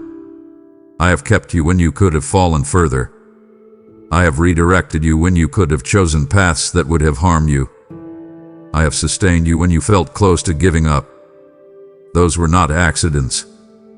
Those were fulfillments you didn't label as promises, but they were. My word has been active in your life long before you recognized it as such. And the words I am speaking now are no different. They are not empty encouragement. They are declarations rooted in intention and power. So let this settle deeply. You can trust what I say. You can build on it. You can move in response to it. You do not need to hedge your obedience with skepticism. You do not need to protect yourself from disappointment by staying non-committal. I am faithful to my word, and my faithfulness does not waver when you struggle, doubt, or wait. It remains. And as you continue forward, watching, praying, releasing, responding, you will see it. Not all at once. Not always dramatically, but steadily, clearly. Faithfulness will reveal itself in alignment, in peace, in doors opening at the right time, in strength appearing when you need it. And one day, you will look back and realize that what felt uncertain was actually unfolding exactly as promised. I am faithful to my word. Stake your trust on that. Anchor your hope there. And keep walking with me, because I do not speak to abandon. I speak to fulfill. My child, now I speak to the place where the battle has been loudest and longest, your inner world. I am calling you to let peace rule your heart, not as a suggestion, but as a divine realignment. Peace is not a feeling you wait for after everything settles. It is an authority you allow to take its rightful place. You have been living with too many voices competing for leadership inside you. Fear speaking loudly, urgency shouting demands, pressure issuing deadlines, regret replaying old scenes, anxiety predicting futures that haven't happened. And in the noise, peace has been treated like a luxury instead of a ruler. But peace was never meant to visit occasionally. Peace was meant to govern. When peace rules, it decides what stays and what goes. It filters thoughts. It quiets lies. It slows reactions. It steadies your steps. And I know you have tried to find peace by resolving everything, by fixing circumstances, solving problems, and eliminating uncertainty. But peace does not come from control. It comes from trust. And trust does not grow when you try to manage everything. It grows when you surrender leadership of your heart to me. I am not asking you to ignore reality. I am asking you to stop letting chaos dictate your inner posture. Let peace rule, because peace is not passive. It is powerful. It is the confidence that comes from knowing I am in control even when answers are still unfolding. Let me be very honest with you now, because you have lived with internal tension for so long that it feels normal. You wake up bracing for the day. You fall asleep replaying conversations. You carry a constant low-level alertness, as if something is always about to go wrong. And you have learned to call that responsibility, maturity, or wisdom. But it is not wisdom to live in constant unrest. It is not strength to stay tense. Peace is not the absence of responsibility. It is the presence of alignment. When peace rules, you still act, but you act without panic. You still decide, but you decide without fear. You still move forward, but you move forward without the constant pressure to prove, rush, or overcompensate. I am calling you to let peace rule because unrest has been draining you. It has been clouding your discernment. It has been shortening your patience. It has been stealing joy you didn't realize you were entitled to carry. Peace will not remove every challenge, but it will remove the internal chaos that makes challenges heavier than they need to be. And I want you lighter, not careless but steady, not passive but anchored. So here is what letting peace rule looks like in your real, everyday life. It looks like pausing before acting. It looks like choosing not to spiral when plans change. It looks like trusting my timing when things don't move as fast as you hoped. It looks like releasing the need to mentally rehearse worst-case scenarios. It looks like bringing anxious thoughts to me instead of letting them camp inside your mind. Peace ruling your heart means you stop allowing fear to have a microphone. It means you stop giving anxiety authority over your decisions. It means you let my presence be the loudest voice inside you. And I know this feels like a discipline at first, because unrest has been familiar. But peace grows stronger the more you honor it. The more you choose it, the more it settles. And as peace rules, you will notice something shift. Clarity will sharpen, confidence will stabilize, and your spirit will breathe again. Let peace rule your heart. Not because life is suddenly easy, but because I am faithful, near, and in control. This is how you walk forward without being consumed by the weight of what's next. My child, now I bring you to a moment of truth, not harsh, not condemning, but real. Your response matters today. Not tomorrow. Not eventually. Today. And I need you to hear this without fear, because this is not about earning my love. This is about alignment with my movement. I have spoken clearly. I have drawn near intentionally. I have revealed my heart, my timing, my purpose. And now the question is not whether I will be faithful. I already am. The question is whether you will respond. Response is not measured by words alone. It is measured by posture, by decision, by willingness to move when prompted. You can agree with everything I've said and still remain unchanged if you do not respond. Awareness without response becomes stagnation. Conviction without response becomes frustration. And I do not want that for you. I want movement. I want alignment. I want you stepping into what is already unfolding. This is not about perfection. It is about direction. And direction is chosen, not felt. I know what hesitation sounds like in your mind. I need more time. I need more confirmation. I need to be more ready.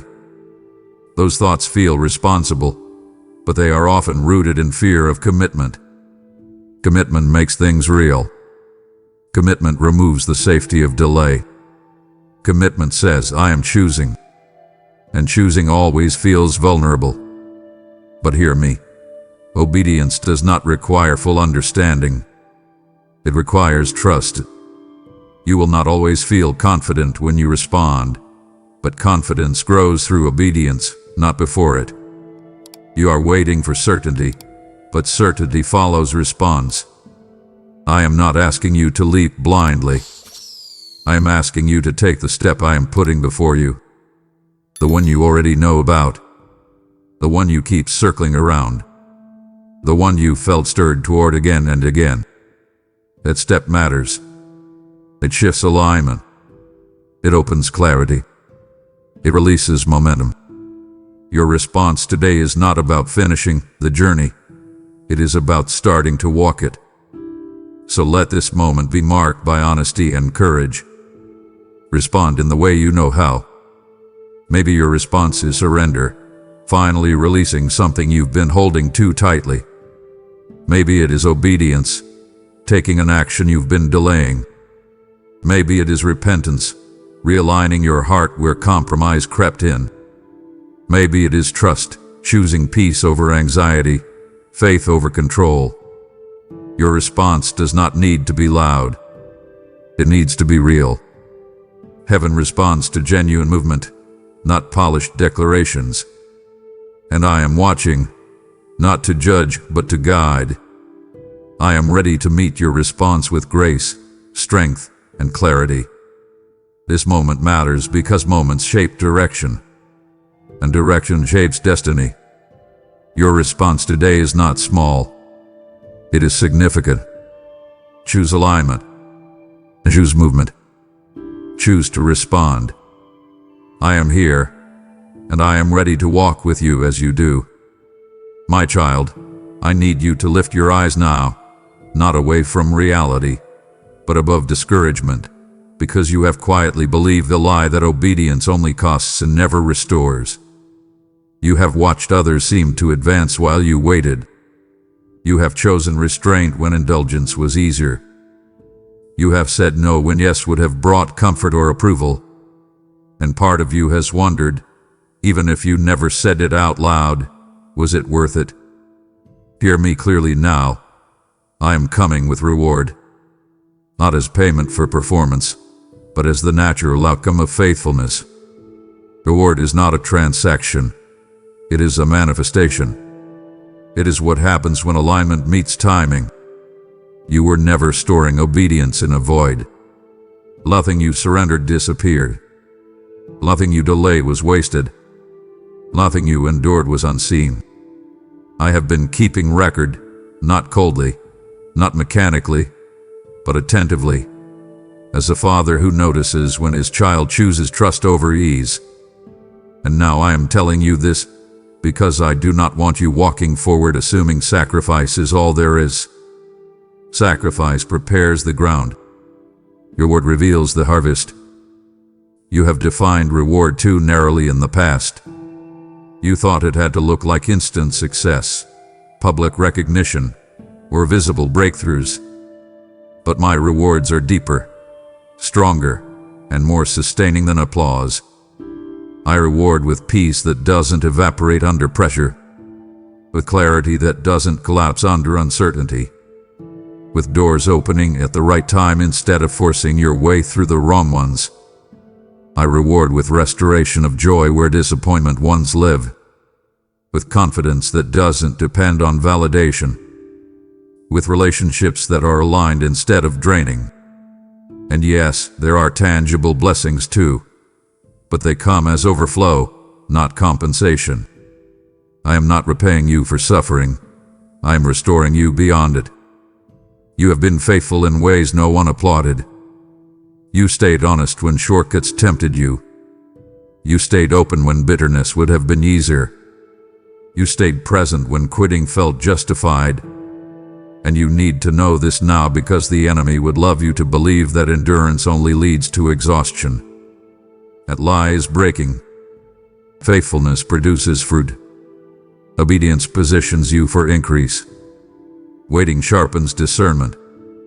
You are not being withheld from, you are being prepared for. So do not lower your expectations now. Do not brace yourself for disappointment.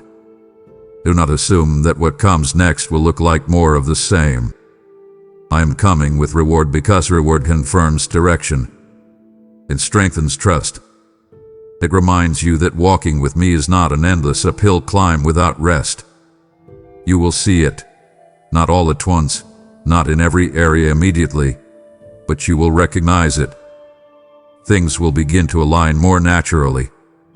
Resistance will lessen. Peace will deepen. Provision will appear where strain once lived. And when you look back, you will understand that timing was not punishment. It was precision. I am not rewarding you because you earned my favor. You already had that. I am rewarding you because you trusted me when you could have chosen otherwise. Receive this without guilt. Expect it without arrogance. Walk forward knowing that obedience was never empty. It was seed. And the harvest is approaching. My beloved child, this is where everything I have spoken gathers into one final truth. Be ready. Not tense. Not frantic. Not afraid. Ready. Ready in heart. Ready in posture. Ready in trust. You have walked through awareness, release, alignment, peace, and response. You have listened. You have stayed. And now I am asking you to stand. Not because everything is finished, but because something is beginning. Readiness is not about predicting every step ahead. It is about being positioned to move when I lead. It is the quiet confidence that says, I am available. You have spent much of your life reacting, adjusting to what others expect, managing what circumstances demand, bracing for what might go wrong. Now I am calling you into readiness that flows from relationship, not pressure. You are not waiting for me anymore. I am already here. And readiness now means staying close, staying responsive, staying willing. Let me speak to the tenderness in you right now, because I know this moment feels both hopeful and weighty. You feel the sense of something unfolding, but you also feel the vulnerability of stepping forward without full visibility. That is not weakness. That is faith awakening. Be ready means you stop resisting the unknown and start trusting the one who goes with you into it. You will not always feel brave. You will not always feel certain. But readiness is not emotional confidence. It is spiritual availability. It is saying, I may not know everything, but I know who is with me. And I am with you. I have not spoken all of this to leave you standing alone at the edge. I am stepping with you. I am guiding you. I am steadying you. You will not miss what matters if you stay ready. You will not be late if you stay attentive. You will not be overwhelmed if you stay surrendered. The path ahead will unfold step by step, not because you force it, but because you walk with me. So breathe here, my beloved. Let your heart rest in this truth. You are not being rushed. You are being readied. You are not being tested. You are being trusted. You are not being summoned to prove yourself. You are being invited to walk with me into what comes next. Stay ready by staying close. Stay ready by staying honest. Stay ready by staying soft, peaceful, and responsive. And when movement comes, and it will, you will recognize it, not because it is loud, but because it will carry my peace. Be ready, my beloved. I am with you. I am ahead of you. I am walking beside you. And what comes next will not break you. It will reveal you. My beloved, readiness now becomes movement. Stand and act with me. When you sow into this mission, you say yes to walking beside me as I reach those prepared to hear. I speak this living word over you. The harvest is ready, and your obedience sends laborers of truth into the fields. This is not a suggestion. It is a summons wrapped in peace. Be ready by releasing what I ask. I will multiply your seed, guard your steps, and open doors that remain closed to striving but open to trust. Let your giving be fire on the altar, and watch favor rest where you walk. Do not wait, act now. Give through super thanks. Become a member or so by PayPal today. My beloved child, do not let this moment pass without response. If this word pierced your heart, declare it boldly. Comment, "I am ready," as a living testimony that your heart is awake and your spirit is aligned. Write it not for the world, but before me, as a marker that today you chose readiness over delay. If you feel me calling you personally, add, "Come, Lord, I am here," and let heaven witness your surrender. Your declaration carries weight. Speak it now, seal it now, and stand ready, for I am coming for you today. And now that your heart has answered, allow the world around you to fall silent. This is no longer anticipation, it is announcement. What you have declared has aligned you with a sound already moving through heaven and earth. The stillness you feel is not emptiness, it is reverence before majesty. Remain here, attentive and awake, because the voice you are about to hear is not distant, it is drawing near with authority and power. My beloved, listen now. Quiet the clamor of the world that surrounds you. You have been waiting, watching the distant horizon for a sign that your King is truly coming, and I tell you this, my voice is sounding today. It is the voice that is mighty and full of majesty, the sound that can part the very heavens and shake the solid earth beneath your feet. Do not mistake this divine conversation for a mere whisper. It is a clarion call that cuts through the noise of your confusion and the din of your daily life. You hear me because I have chosen this moment, this very hour, to speak a truth into your spirit that you cannot ignore. I am coming for you today. You have my absolute assurance that my promise is solid, and my word is true. Everything I have decreed since the foundation of the world, every detail of your destiny, is now aligning perfectly for this fulfillment.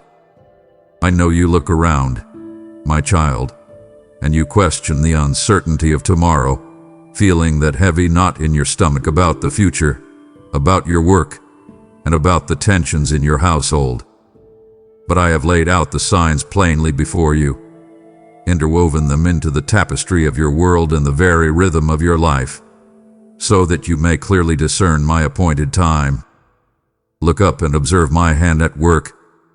You see the rapid changes, the mounting pressure, and the sense of deep unrest. These are not random events. They are the drumbeat announcing my imminent return. I am issuing a personal summons directly to you, my child, to the very soul I redeemed through boundless love. This is not a general invitation sent to the masses. This is for you, my chosen one, my beloved. You are not a number in a vast crowd. You are the one I see, the one I know intimately. I know your secret prayers, your silent tears, and the moments when you felt completely overlooked by the world. I am here to tell you that the long nights of waiting are over. The season of your earnest expectation is concluding. Breathe in this promise now. Believe it. The beginning of your eternal dwelling, your life of boundless joy, is not in the distant future. It begins now, at this very moment of transformation. Why do I say today? Because today is the divine moment of completion, the final stitch in the beautiful tapestry of your faith. Your King is not one to be delayed. My timing is perfect, impeccable, neither too late nor too soon, and it always converges with your sincere belief and readiness. I see your struggle to keep going, the exhaustion you feel when you face a new day. But your struggle is not in vain, and your perseverance is being rewarded. Let this truth settle deep within your heart. I am coming to lift the burden you carry, to break the chains of doubt that have held your mind captive, and to usher you into a reality where sadness, pain, and loss cease to exist. Refuse to delay your preparation one more hour. Look up, my precious one, for your redemption is closer, nearer, and more real than you can possibly imagine. Your king is on the way. Be ready. Be expectant. Be transformed. My precious one, before I arrive, I must speak plainly about the state of your inner garment. Pause now and look honestly at your heart's devotion. This is not about outward show. It is about the genuine, unseen fabric of your soul. You have strived so hard to appear strong, perhaps masking the deep-seated weariness and the anxiety about the future that you carry. I see the purity of your intentions, the earnest efforts you make each day, but I also see the places where the world's dust has settled, staining the beautiful robe I gave you. Your devotion must be singular, focused entirely on me. Examine your priorities today. Are there certain earthly ambitions or relationships that consume your thoughts more than seeking my face? Bring those questions to me now. You know well the power of the cleansing fire of repentance, my child. It is the only way to remove the deeply ingrained stains of guilt and the heavy burden of past mistakes that keep your mind troubled and your spirit timid. Do you feel that lingering shame from yesterday? That sense of being constantly judged? That isn't from me. I offer you an unending spring of forgiveness. Let the deliberate, humble choice to turn away from what harms you become the fuel for this sacred fire. Allow my grace to work in its full measure. Confess your weakness, not to wound yourself further, but to acknowledge the limitless strength I provide in return. This is the transformative power of my love, taking what is tattered and worn and making it brilliant and new. You must ensure that your robe, your entire spiritual identity, is completely washed white, purified in my sacrificial blood. This blood is your eternal guarantee. It removes every spot, every flaw, every wrinkle of the past. Accept this liberation right now. I see the effort it takes you every morning to face the same pressures. The pressure at your job, the unspoken tensions in your family, the feeling of being overlooked in situations where you deserved recognition. These struggles create a natural tendency to cling to worldly attachments for false comfort.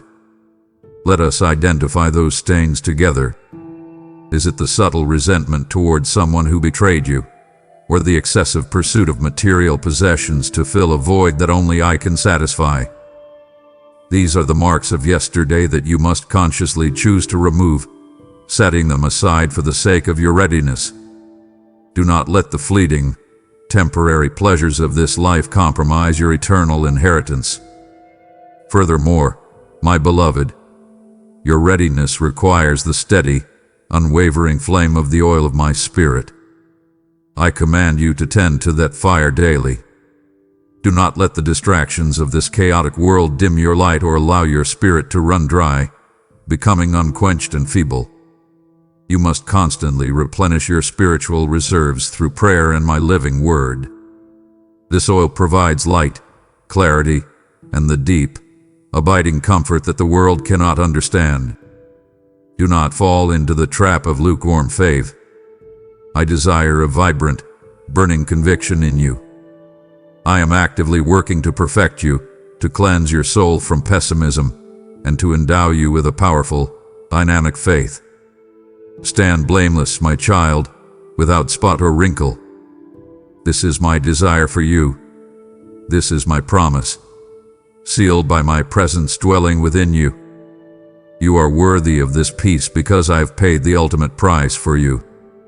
Walk in this completeness today. My child, let us speak about the indispensable, anchoring strength of faith. True faith is the unbreakable conviction that holds your soul steady amidst the fiercest storm of your life. You feel the economic turbulence, the unexpected illnesses, the relational disappointments that hit you like waves. I know that sometimes you feel you're sinking, that the water is rising above your head, and the logical mind struggles to find solid ground. But faith is your anchor. It is the absolute certainty in the reality of my promises, even when your eyes can only see chaos. Cling to this truth. Now, you must believe in the unseen glory, the eternal blessing, the perfect peace, the healed relationships, and the abundant provision, more than you believe in the visible, temporary distress of this earth. I am fully aware of the daily fiery darts launched by the enemy against your mind, the lies that you are not good enough, the whispers that you will fail, the constant pressure to give up. Raise your shield of faith, my beloved. This shield is not passive. It is an active defense that completely extinguishes all the enemy's flaming attacks and neutralizes their harmful effects. You must hold it firm. Refuse to let your grip weaken. Remember, you are more than a conqueror in every struggle. Do not allow fear to paralyze your spirit or let anxiety cloud your spiritual vision.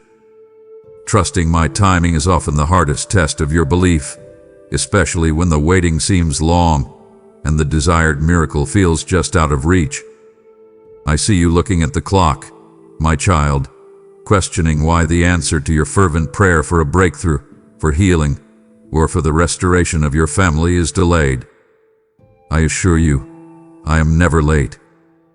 I arrive precisely when I am needed most, in the perfect, most powerful moment.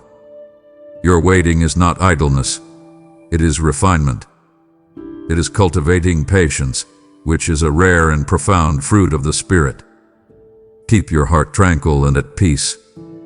Faith is meant to be your constant, ever-present companion on this journey, my precious one, not a Sunday accessory.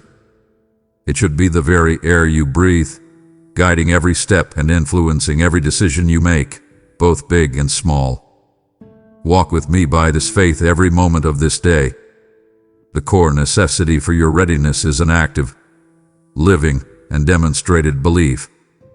It is the kind of faith that moves you to action, compels you to speak life into dead situations, and motivates you to persist in the face of impossible odds. Do not simply think you believe. Let your actions show it. Proclaim your conviction aloud. This is how you conquer giants, how you rise above disappointment, and how you receive the mighty blessings I have reserved for you. Your faith has carried you this far. Now prepare to triumph. My beloved, let your readiness be evident not just in your thoughts, but in the tangible fruit of true righteousness that blossoms from your transformed heart. This fruit is not a mystical concept. It is practical, everyday goodness. I observe your deeds of love and mercy, the quiet acts performed without seeking applause, done simply because my Spirit compels you. These are the eternal currency of my kingdom, the true demonstration of your allegiance to me. Focus on these small, consistent acts of selflessness. A gentle word, a helping hand extended to a struggling neighbor, a commitment to justice in a situation where others seek only advantage. These are the expressions that honor me most deeply. The beautiful reality of genuine humility is that it always precedes exaltation, my child. I see the world chasing fame, seeking praise, and competing for recognition, but that path leads only to emptiness and spiritual poverty. I urge you, resist the impulse to boast or compare yourself to others. True greatness in my kingdom is found in the servant's heart. Acknowledge your dependence on me for every breath and every blessing, recognizing that your accomplishments are a result of the grace I poured into you, often through unexpected people and opportunities. This humble posture prepares you to receive the immense responsibilities and rewards I am about to entrust to you. I require justice and integrity in all your earthly dealings, from the biggest business transaction down to the smallest promise you make. Let your word be your sacred bond. Do not participate in deceit, even when it seems minor or convenient, or when you feel pressured by others to bend the rules. When I look upon you, my child, I want to see consistency. What you claim to be in prayer must be what you demonstrate in the marketplace, at your family table, and in your quiet moments alone. This integrity acts as a powerful beacon of my light in a world that is often shrouded in moral ambiguity. It takes immense courage, my precious one, to speak the truth, especially when silence seems easier, or when speaking up might invite criticism or conflict. I know the difficulty of those moments when you feel the pressure to conform or remain quiet in the face of obvious wrong. Find your voice in me, and let it ring clear. Do not confuse quiet diplomacy with spiritual compromise. Your words carry weight and authority when they are rooted in my love and my truth. You must be courageous to tell my good news. The patience cultivated in trials and tribulations is the enduring metal of your character, my child, forged in the very fires you endured. Every time you chose faithfulness over frustration, persistence over panic, and kindness over retaliation, you built an inner strength far more valuable than gold. Do not resent the trials. See them instead as the Master's hand shaping you into a true champion. Finally, remember that obedience is the ultimate, highest expression of your love for me. It is the living testament that you trust me fully, even when the path I show you is difficult or counterintuitive. Choose to walk my path today. This active, loving submission to my will is the beautiful fruit that makes you completely ready for my return. My child, you must adopt the posture of constant spiritual alertness. This readiness requires more than just occasional bursts of devotion. It demands a continuous, sustained awareness of my presence and my instructions for your life. You must consciously cultivate this inner stillness. I know your schedule is relentless, that the demands of work and family pull you in 100 directions, and that maintaining focus feels impossible. Yet, the readiness I call you to is a deep, internal vigilance that transcends your busy external life. Discipline yourself to quiet the mental chatter.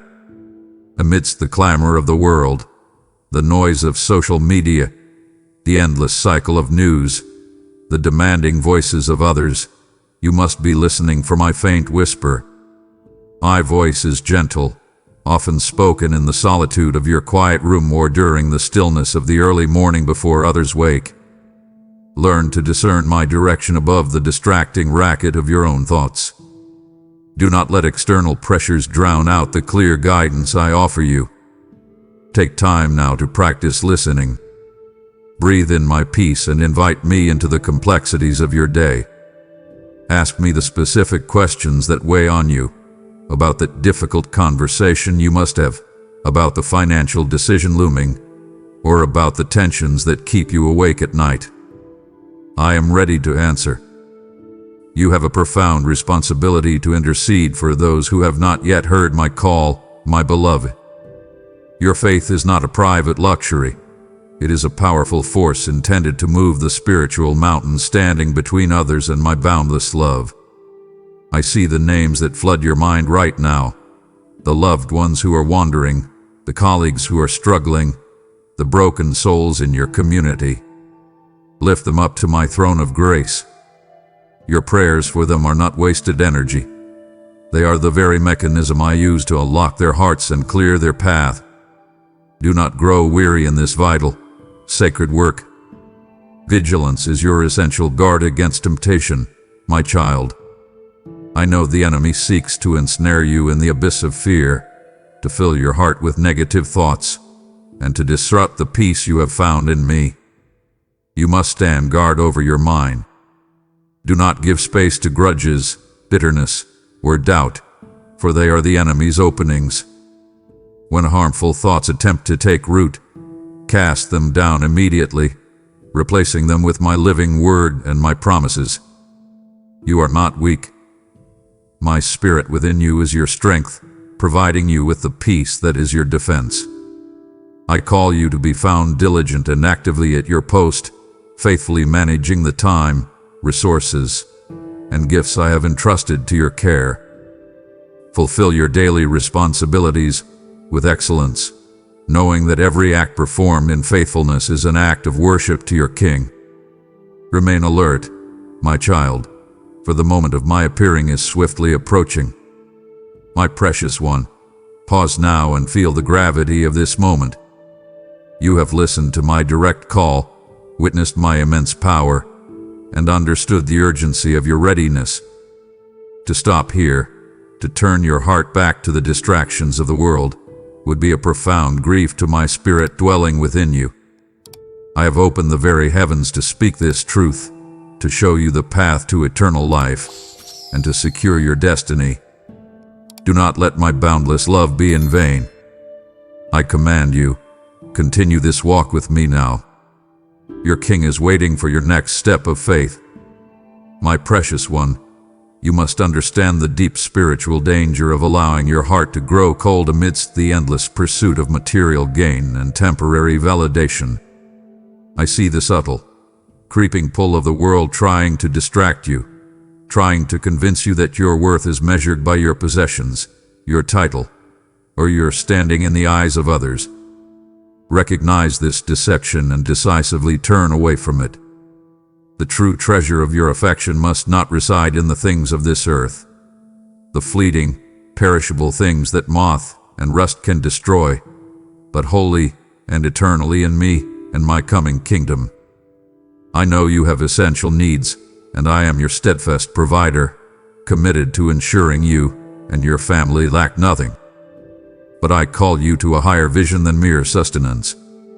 You must continually examine the subtle idols placed in your path, my child. An idol is anything, good or bad, that takes the first place in your heart that rightfully belongs to me.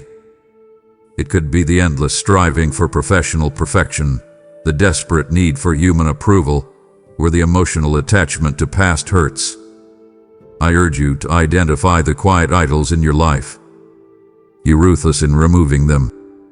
I will not share the throne of your heart. The most profound freedom is found in the deliberate, joyful surrender of your earthly ambitions, my beloved. I do not ask you to stop working or to abandon your dreams, but I ask you to place them fully and without reservation into my sovereign hands. When you surrender, you are no longer burdened by the pressure of outcomes or paralyzed by the fear of failure. I take your worries upon myself. This act of spiritual liberation allows you to walk with a lightness and confidence that the striving world can never understand.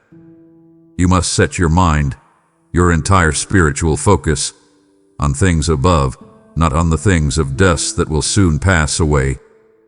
Elevate your vision, my child.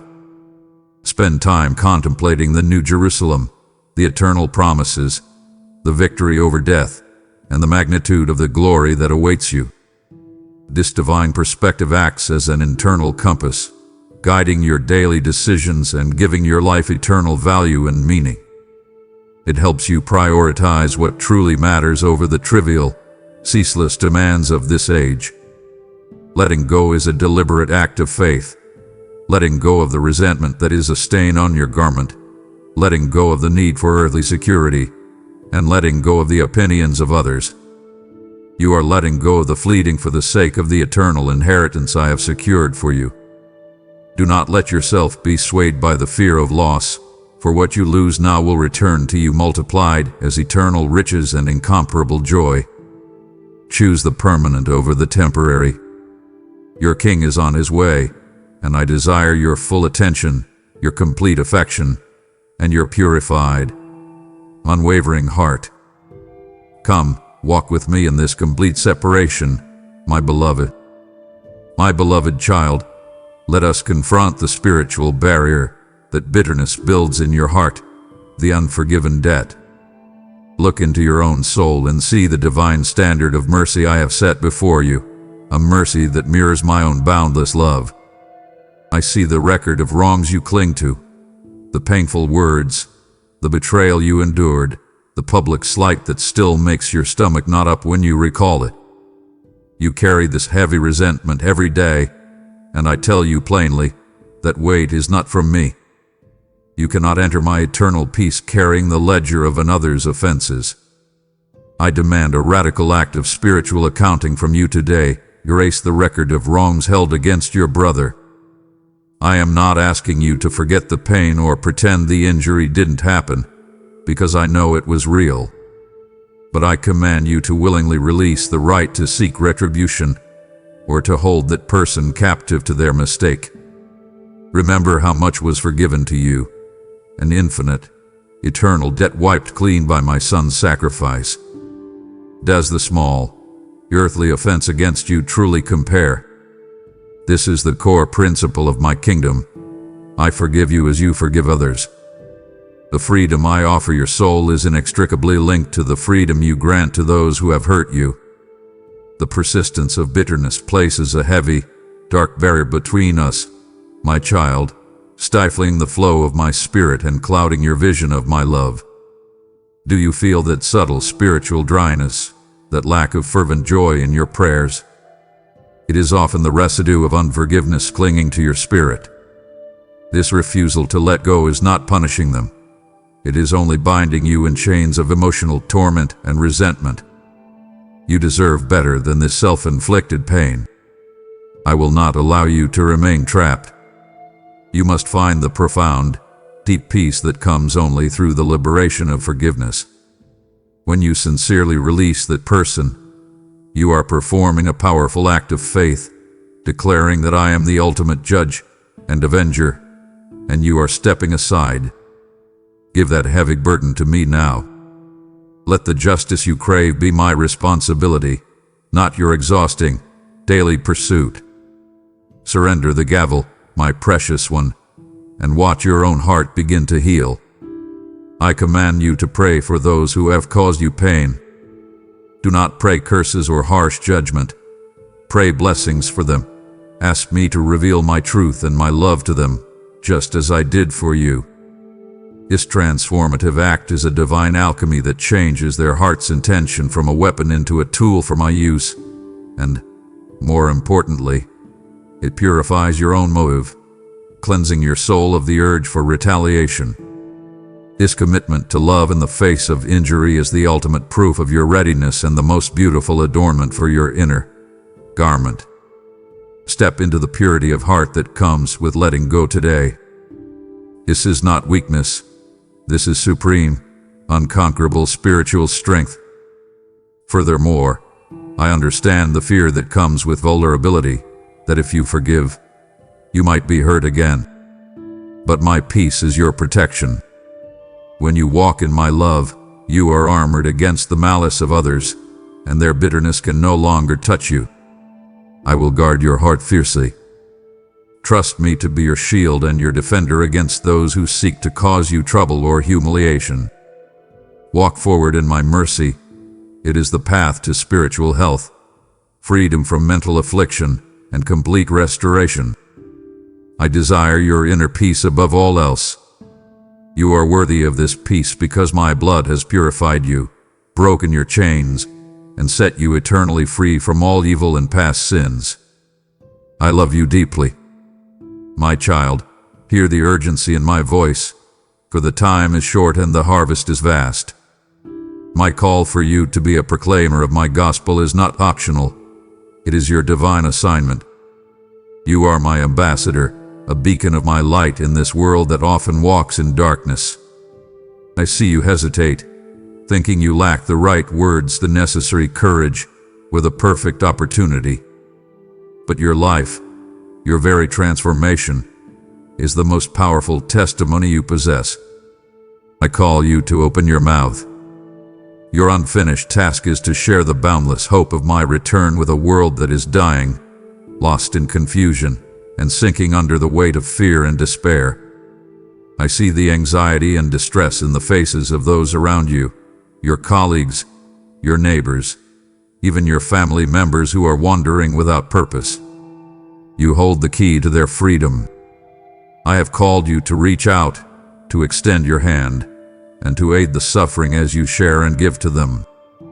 This is your noble purpose, to shine my light in their darkest moments, bringing life to the desolate places.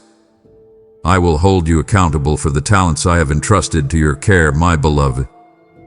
This is not meant to be a moment of stress, but a powerful reminder of your immense potential. I gave you wisdom, intelligence, unique gifts, and the precious resource of time. Are you bearing those talents out of fear of failure, or are you diligently using them for the advancement of my kingdom? Look at your job, your creative skills, your capacity for empathy. These are not for your sole benefit. They are instruments for you to fulfill your individual divine assignment, your unique mission that only you can accomplish. I have provided you with strength, guidance, and the Spirit's direction to ensure you will succeed in everything you do. I command you to fulfill your personal divine assignment now. Stop delaying your obedience, waiting for a more convenient season or a less daunting challenge. I have already equipped you for this moment. I will empower you and elevate you, eliminating all lack and need from your life, so you can focus entirely on my purposes. This is your life's greatest purpose, drawing others into the fold before the door of opportunity is shut and the time of completion arrives. You must embrace the diligent stewardship of every resource I have given you: your time, your money, your influence, and your emotional energy. Do not fritter away your precious days on trivial pursuits and things that hold no eternal value. Every moment is an opportunity to invest in the eternal. Live every day as your last earthly day, completing all your responsibilities with utmost care and speaking words of life and encouragement now. Your effort will not be in vain, for I will reward your loyalty, your faith, and your commitment. You are my ambassador, my bearer of the good news, and your king is waiting for the report of your faithfulness. Rise now, my child, for the work is great and the time is at hand. My precious one, the world urges you to invest in fleeting, material assets, stocks, property, possessions that decay and vanish. But I call you to a higher, more secure economy. Begin investing now in the eternal currency of the kingdom. These are the spiritual riches that endure beyond the grave, the treasures that moth and rust cannot corrupt, and thieves cannot steal.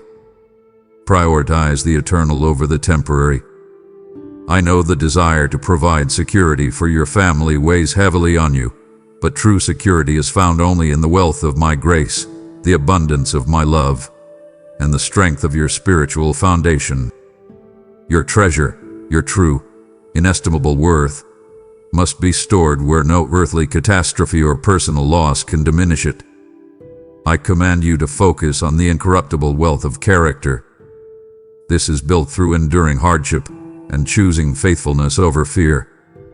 I see your daily commitment to prayer, the time you spend absorbing my sacred words, and the fellowship you seek with other believers. These are your premium investments, my child. They yield returns far beyond your comprehension, peace that surpasses all understanding, strength in the midst of weakness, and unshakable hope that is impervious to the world's chaos. Prioritize prayer, scripture, and holy fellowship. Dedicate time when the world is still, before the demands of the day assault you, to immerse yourself in my presence and my instructions. I promise to provide you with the map and guidance so you do not walk in darkness. Your life will be filled to the brim with good things and blessings if you make it your mission to look for me morning and night. The spiritual wealth you accumulate is the inner beauty of a meek and quiet spirit, the patience cultivated in trials, and the unwavering conviction of your faith. The hardship you are enduring now, the unexpected illness, the financial strain, the relational difficulty, is not arbitrary suffering, my beloved. It is being carefully forged by my hands into your future eternal crown. Embrace the trial as refinement. This crucible of testing is purifying your motives and demonstrating the true, enduring quality of your faith. You are acquiring the wealth of character that will qualify you for the ultimate reward. Do not look at the pain as wasted time, but as precious preparation. Finally, I command you to guard the deposit of my Spirit dwelling within you. This Spirit is your guarantee, your down payment on eternal glory, and the source of all the power you need to overcome daily challenges. Do not grieve the Spirit through compromise or disobedience, but cherish the gentle presence that guides your every step. Your life is a precious gift, and I am always here to back you up. Be a living testimony of my work within you, proceeding with bravery, kindness, and integrity. Consolidate your true riches today, my child, for the moment you meet me, all earthly currency will cease to matter, and only the treasures of your heart will endure. My cherished one, you were not created to walk this journey in solitary isolation, carrying your burdens alone. I call you to gather with my people, for the strength found in unity and shared purpose is a powerful, supernatural force intended to fortify you. I know you sometimes feel weary, running out of strength, struggling to hide your pain. When you come together with others who share my light, you draw from a collective well of faith, courage, and mutual encouragement. Do not neglect the opportunity for holy fellowship. The true manifestation of my love is found in the communal act of bearing one another's burdens. I have placed specific people in your life, your friends, your family, your community, to love and support you at all times. I see your struggles, your heavy load, and the pressure each issue places on your shoulders. When you humbly share your worries, you give others the chance to step into their divine assignment of compassion. And when you extend your hand to lift a fallen brother or sister, you are demonstrating the highest form of love and obedience to me. Do not carry the load of anxiety and worry alone. This is the power of the communal body. True fellowship is an act of sharpening one another in spirit and truth. Just as iron sharpens iron, honest, loving accountability and shared wisdom refine your character and strengthen your resolve. The world's way of interaction is often competitive, critical, and divisive. But my body is designed for unity, support, and profound growth. You will find that my power and love manifest powerfully when even 2 or 3 of you are sincerely gathered in my name. Trust in the strength of your spiritual family.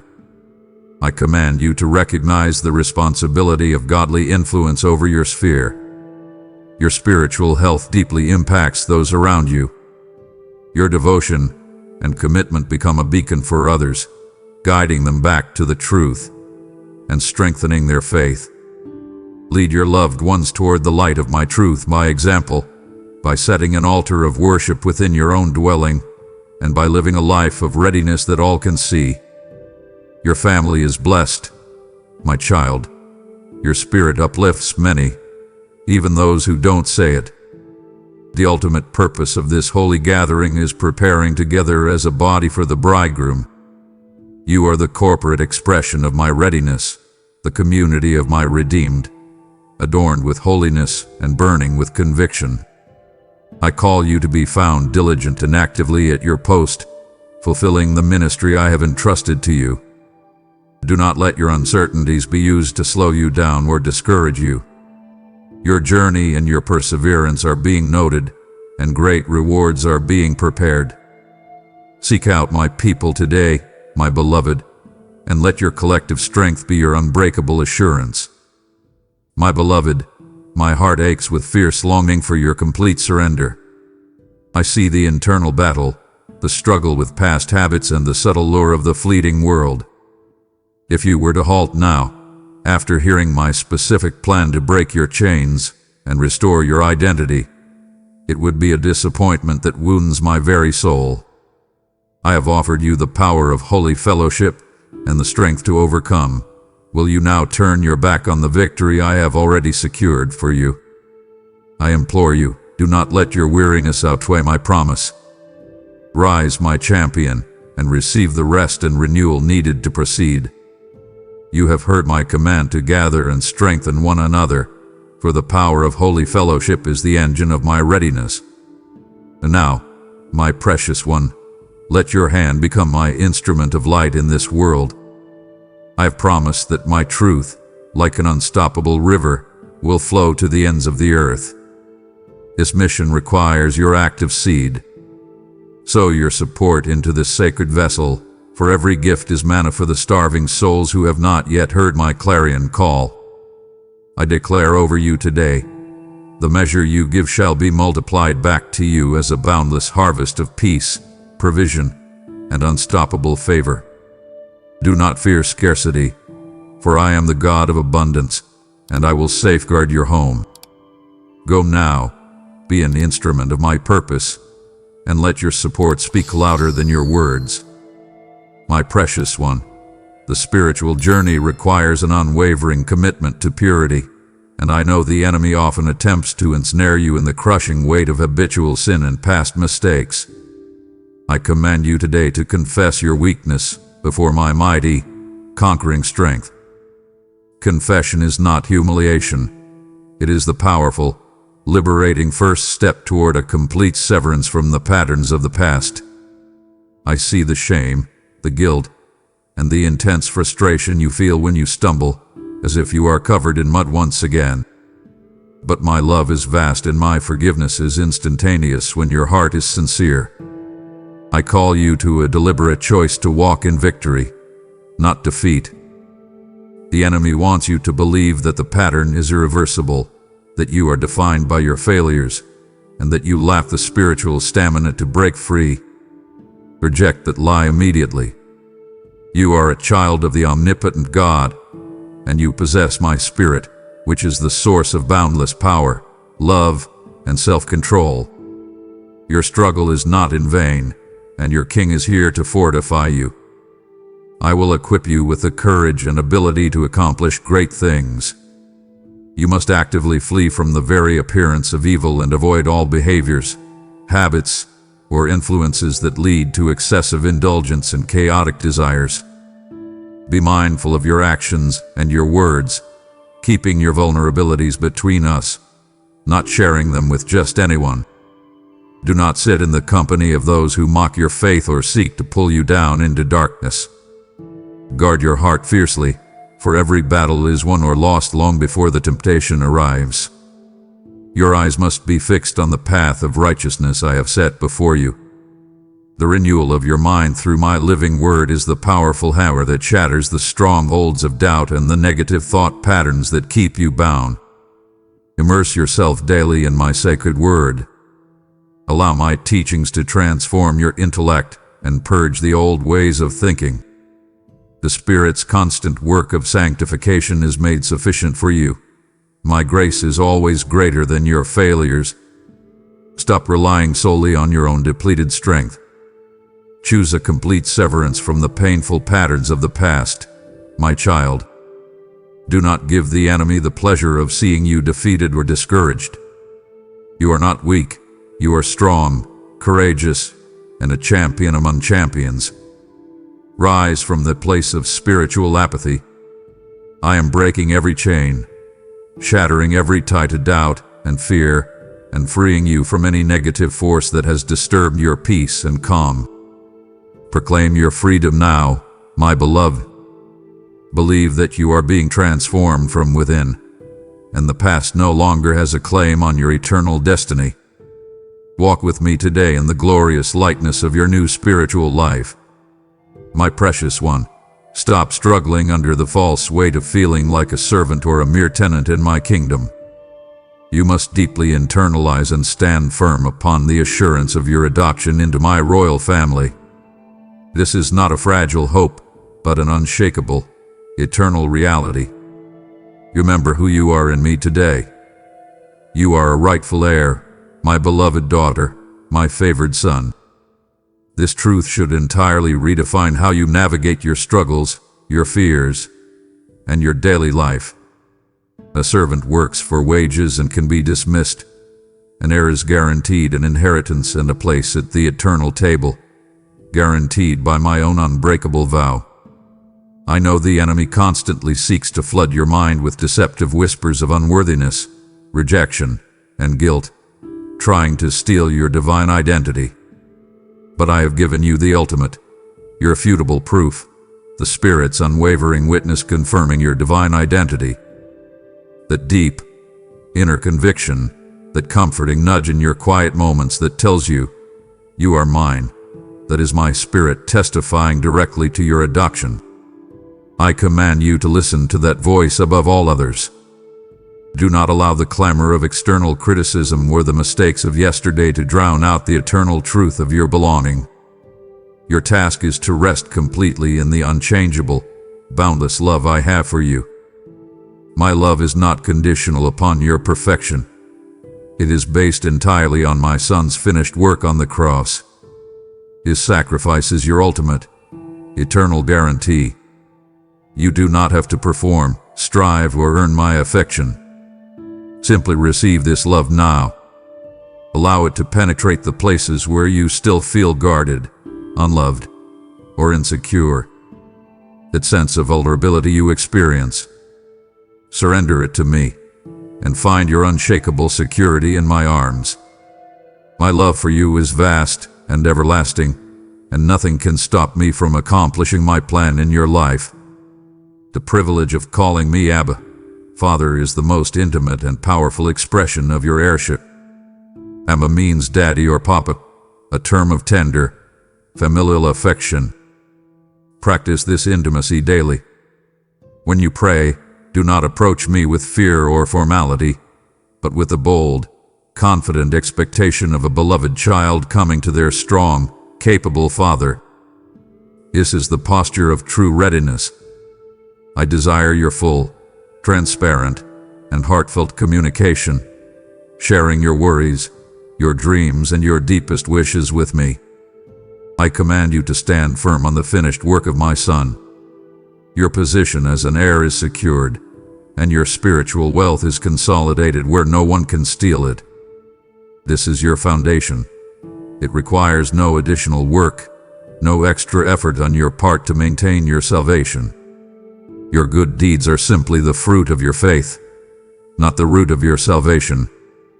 Finally, this adoption provides the ultimate guarantee of your place at my eternal table, the banquet where all pain, sorrow, and separation cease. Meditate on this eternal perspective. This profound hope is the very engine that powers your persistence through trials, your forgiveness of others, and your diligent pursuit of holiness. Look up, my precious one. You are an heir of my kingdom, and the magnificence of your arrival is imminent. Walk in the complete assurance of your adoption today, and let that confidence be your strength. I am with you always, my beloved. My beloved child, the time for pretense is over. The moment of my glorious return demands that you present yourself not merely forgiven, but truly purified, adorned with the finest jewelry of holiness. This preparation is personal and intimate, focusing on the inner beauty of your soul. Purity in thought, word, and deed must be your constant pursuit and your outward reflection of your devotion to me. I am fully aware of the daily, subtle compromises that attempt to infiltrate your mind, the temptations that seek to ensnare you in the abyss of fear and confusion. But I call you to a higher standard, a separation from the world's diminishing ways. The true beauty I seek is not the superficial, external adornment valued by the world, but the inner beauty of a meek and quiet spirit. This gentleness, patience, and self-control, forged in the fires of your trials, shine far brighter than any earthly jewel. I see your resilience and your persistence, my child. Let your actions exemplify my devotion and faithfulness. This inner posture reflects a heart that completely trusts my control, refusing to be buffeted by the volatile emotions that plague those who lack my peace. Walk in this quiet confidence now. I have set you apart for my exclusive use, my precious one, and I command you to live a life that reflects this divine dedication. This means deliberately rejecting the compromises of a lukewarm faith, the easy acceptance of the world's diminished standards, and the subtle inclination toward spiritual apathy. Do not let yourself be led astray by the endless cycle of distractions, trivial pursuits, and fleeting pleasures. Your devotion must be fervent, active, and fully committed to my will. I desire a vibrant, burning conviction in you. Sanctification is not a one-time event, my child, but the continuous, purifying work of my Spirit within you. It is the daily process of transformation, the cleansing of your mind through my living word, the deliberate choice to walk in victory, and the active severance from the patterns of the past. I urge you to align your intellect to the wisdom of my kingdom. Tear down the strongholds of doubt and negativity that the enemy constantly erects in your mind. This spiritual battle is won or lost in the realm of your thoughts. Focus your attention wholly on my perfect will. Your readiness requires diligence, and I call you to constant self-examination and correction. You must postpone obedience or spiritual discipline until tomorrow. Live every moment as your last earthly moment, completing all responsibilities with utmost care and integrity. Speak words of life, encouragement, and truth, even when silence seems easier. This is the evidence of your pure intention, ensuring your service is done for my glory alone, not for human praise. Finally, your highest aspiration must be preparing to meet the bridegroom face to face. Imagine the magnificence of that arrival, the sound of the archangel's trumpet, the glory of my descent upon the clouds, and the dazzling light of my unveiled presence. Live your life in light of this resurrection hope. Every moment of self-denial, every act of love, and every challenge you overcome is simply a thread being woven into the glorious tapestry of your eternal welcome. Be found blameless and without spot or wrinkle, my beautiful bride. I am coming for you today. My child, your readiness for my return is not a solitary endeavor. It must extend to the very sanctuary of your heart and the dwelling place of your family. I call you to diligently prepare your home and your entire household, transforming it into a beacon of my light and truth. I know the pressure you feel as the spiritual leader of your family, the fear that you are not doing enough, the worry that your loved ones are drifting. But I have given you the divine authority and the spiritual covering to ensure the safety and readiness of your house. Your first duty is to lead your loved ones toward the light of my truth. This requires consistency, patience, and uncompromising love. I am not asking you to preach constantly or condemn their struggles.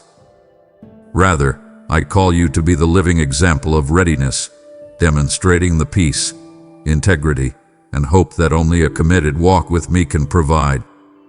I see the struggles and the unspoken tensions that exist within your family unit, the difficult conversations that need to happen. I will give you the wisdom to speak truth in love, to gently guide, and to intercede for them without ceasing. I command you to establish an altar of worship within your dwelling. Make your home a place where my presence is actively invited, honored, and felt. This means prioritizing prayer, reading my word together, and making time for genuine, holy fellowship as a family unit. This is the spiritual safety and covering I offer your house, shielding it from the world's malice and the enemy's destructive attempts to sow discord and confusion. Do not let your home be a battlefield. Let it be a sanctuary of peace, forgiveness, and healing. You have the profound responsibility of godly influence over your sphere, your children, your spouse, your relatives, and your community. Set an example of readiness for all to see.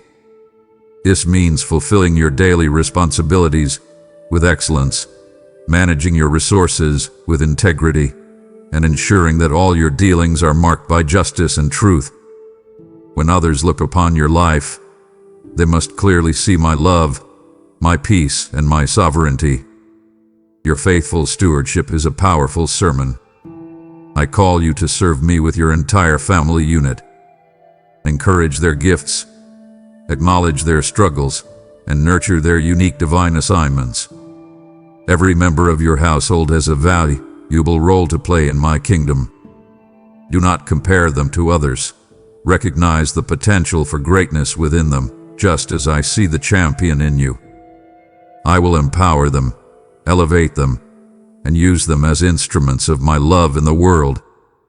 This preparation is urgent, my beloved, because the time for completion is swiftly approaching.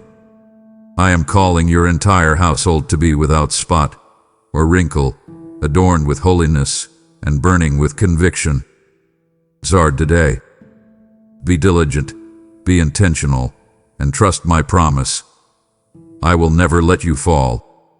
I will heal your ailments, deliver you from captivity, and grant you glorious freedom. And I will do the same for all those under your roof who choose to follow me. Let my light illuminate your home, my child, and make it a shining city on a hill for all to see. My precious one, hear my voice cutting through the panic and the noise of your troubled mind. I command you to cast off all anxiety and fear now. This paralyzing dread, this persistent knot in your stomach about the future, is not your portion. It is a heavy burden that I never intended for you to carry, and it is entirely incompatible with the glorious, triumphant life I have secured for you. Your path to freedom lies in immediately replacing worry with thanksgiving and petition. When you feel the familiar wave of anxiety rising, the fear of financial collapse, the worry over a loved one's health, the pressure of looming deadlines, stop and thank me for what I have already done. Thank me for your health, your home, your family, and my constant provision. Then, with that attitude of gratitude, present your specific petition to me with the bold confidence of a beloved child. Let your faith become an active defense against the fiery darts of the enemy. The ultimate weapon against fear is the perfect love that utterly drives out all terror. I have poured my love into your heart through my Spirit. Rest and abide in this love. When you are fully persuaded of my unchangeable, vast, and personal love for you, there is simply no space left for the darkness of fear. My love is your shield, your fortress, and your greatest assurance. You are cherished, valued, and infinitely loved by me, and nothing, no struggle, no mistake, no threat, can ever separate you from this eternal embrace. Find solace in my promise to never leave you or forsake you. I am with you in the stillness of the early morning and in the chaos of your busy day. I am beside you when you feel overwhelmed by the pressure at work, and I am there when you face the unspoken tensions in your family. I will not allow you to remain trapped in the abyss of fear. I am your constant help, your comforter, and your guide. You are never alone, my child. I command you to refuse to be paralyzed by the world's coming distress. You see the signs, the turbulence, and the mounting chaos, but your destiny is not aligned with the world's outcome. Your hope is anchored in my return, and your security is guaranteed by my presence.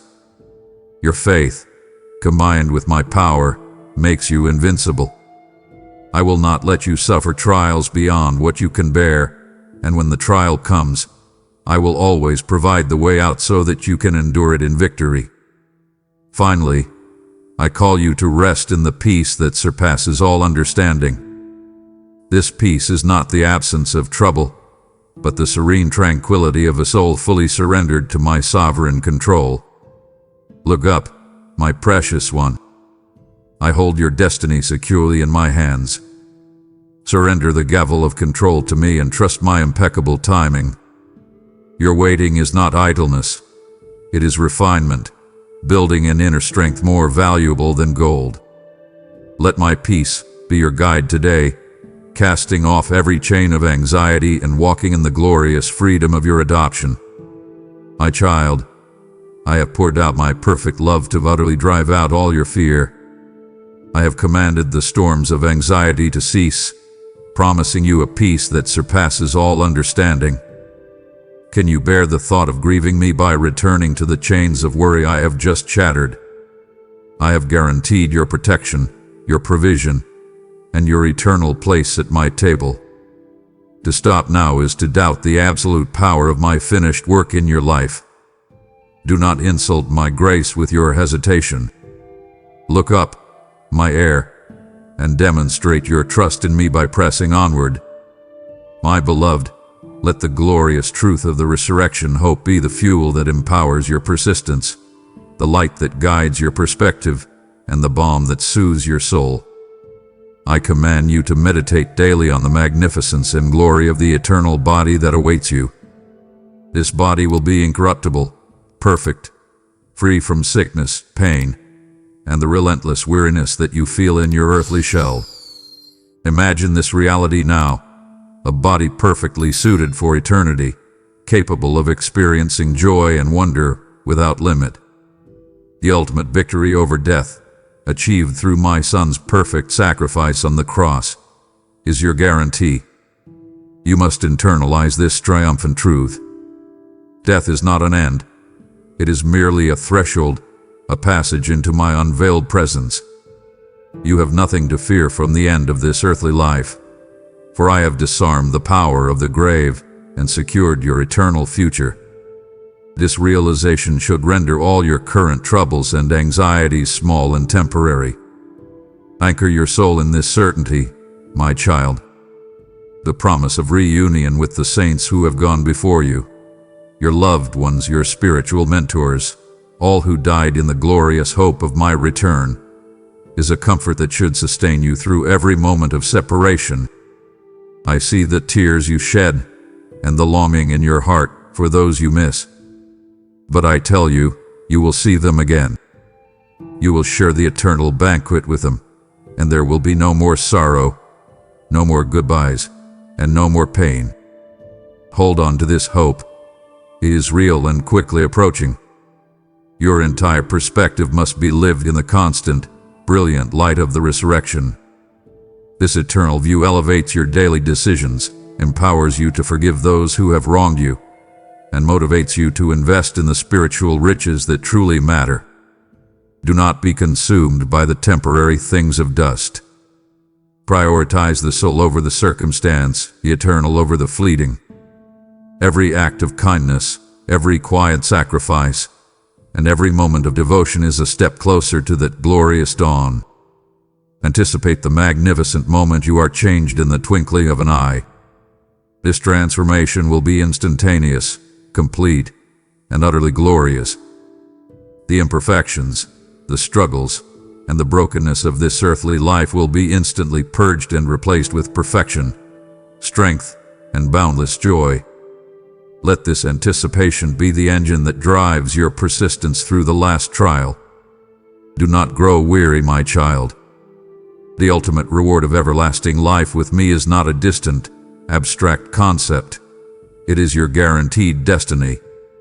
You will experience the fullness of my presence without limit, walking upon the streets of pure, transparent gold, and partaking from the river of life. Look up, my precious one, for your redemption is drawing nearer than you think. Your struggles are not in vain, and your perseverance is being rewarded with a crown that fades not away. Live today in the glorious light of your eternal hope, and let that hope be your unshakable strength. My precious one, hear me now about the most critical battlefield of your life, your mind. The spiritual war is won or lost entirely within the realm of your thoughts. I see the strongholds of doubt, the relentless loops of negativity, and the old, familiar lies that the enemy constantly whispers, attempting to tear down the truth of who you are in me. I command you to stop giving that internal space to confusion and despair. Your first and most powerful act of war is allowing my word to be the absolute governing law of your thoughts. My word is a lamp unto your feet and a light unto your path, giving you the wisdom and courage to rise and conquer any situation. It is the living, powerful essence of truth that cuts through the lies and illuminates the path of righteousness. Immerse yourself in my sacred instructions daily. Let them cleanse your soul and fill you once more with my unwavering guidance. This renewal is not passive. It requires deliberate, forceful action on your part to align your intellect with the wisdom of my kingdom. Refuse to let the deceitful voices of the world or your past define your reality. I empower you to tear down every stronghold of doubt and negativity. I know the difficulty, the thoughts that scratch at your mind, forcing you to listen to voices from the past that lie. But you possess the power, my child, to master your emotions and to govern the words you speak. You must identify those negative thoughts, the ones that tell you, I am a failure, or this problem is too big, and cast them down immediately. Reject the enemy's constant stream of deception that seeks to plunge you into the abyss of fear. I have given you a strength of steel. Use it to wage this inner battle victoriously. You are more than a conqueror in every struggle. Your focus must be wholly concentrated on my perfect will and my enduring promises. When you are worried about life's happenings, the provision, the health of your family, the stability you crave, it is easy for the adversary to whisper lies, turning your concern into fear, fear into dread, and dread into despair. I command you to raise your hands and speak the words of thanksgiving that will make the enemy flee. Your sincere faith and thankful heart are powerful shields that keep you strong in times of trial. Let your mind be filled with positive, hopeful thoughts. Conforming your intellect to the wisdom of the kingdom is a daily, relentless discipline. It means consciously rejecting the false teachings and the gossip that seeks to take root in your heart. Do not let every nonsense you see, hear, or read sway you. Your mind is a fertile field. Guard what you allow to be planted there. I am raising you up to build others, to encourage your family, and to share these powerful and divine words. You must be clear-headed and vigilant to fulfill this divine assignment. This renewal is urgent, my beloved, because the moment of my appearing is swiftly approaching, and I desire to find you alert, active, and fully concentrated on me. Allow my word to be a refining fire, consuming the old, worldly thought patterns and replacing them with the truth, hope, and vision of the life I have prepared for you. Look up, my child, and step into this transformation today. I am here to remove the heavy burden from your shoulders, to calm the storms within you, and to fill your heart with an unyielding zest for living. Be renewed. Be victorious. My precious one, before you prepare to meet me in the air, you must ensure that your heart is completely unburdened and your slate is clean. I call you to seek peace and pursue it with all diligence, prioritizing restoration over being deemed right. I see the lingering tensions, the unspoken hurts, and the broken relationships that weigh on your spirit. These unresolved issues are like subtle chains, preventing you from fully embracing the complete peace I offer you. Do not let the sun set on your unforgiveness or on a wrong you have caused. Your readiness requires making amends before the break of the eternal morning. If you have offended your brother, spoken ill of those who have not harmed you, or allowed pride to prevent a simple, humble apology, I command you to go and reconcile now. I know the difficulty of this task. It requires vulnerability and the laying down of your ego. But remember that true humility precedes exaltation. When you approach someone with a humble apology, you are not admitting complete fault. You are demonstrating the supreme strength of my spirit working within you. The importance of a clean slate before your king is paramount. Your prayer is not only about confessing the wrongs done to you, but acknowledging the wounds you have inflicted, even unintentionally. Healing old wounds through humble apology is an act of my love demonstrated. You are called to follow my commandments, which are sweeter than honey and provide the strength and courage to conquer any situation you face. When you apologize and seek peace, you are bringing light into a darkened situation, and you become an instrument of my reconciliation.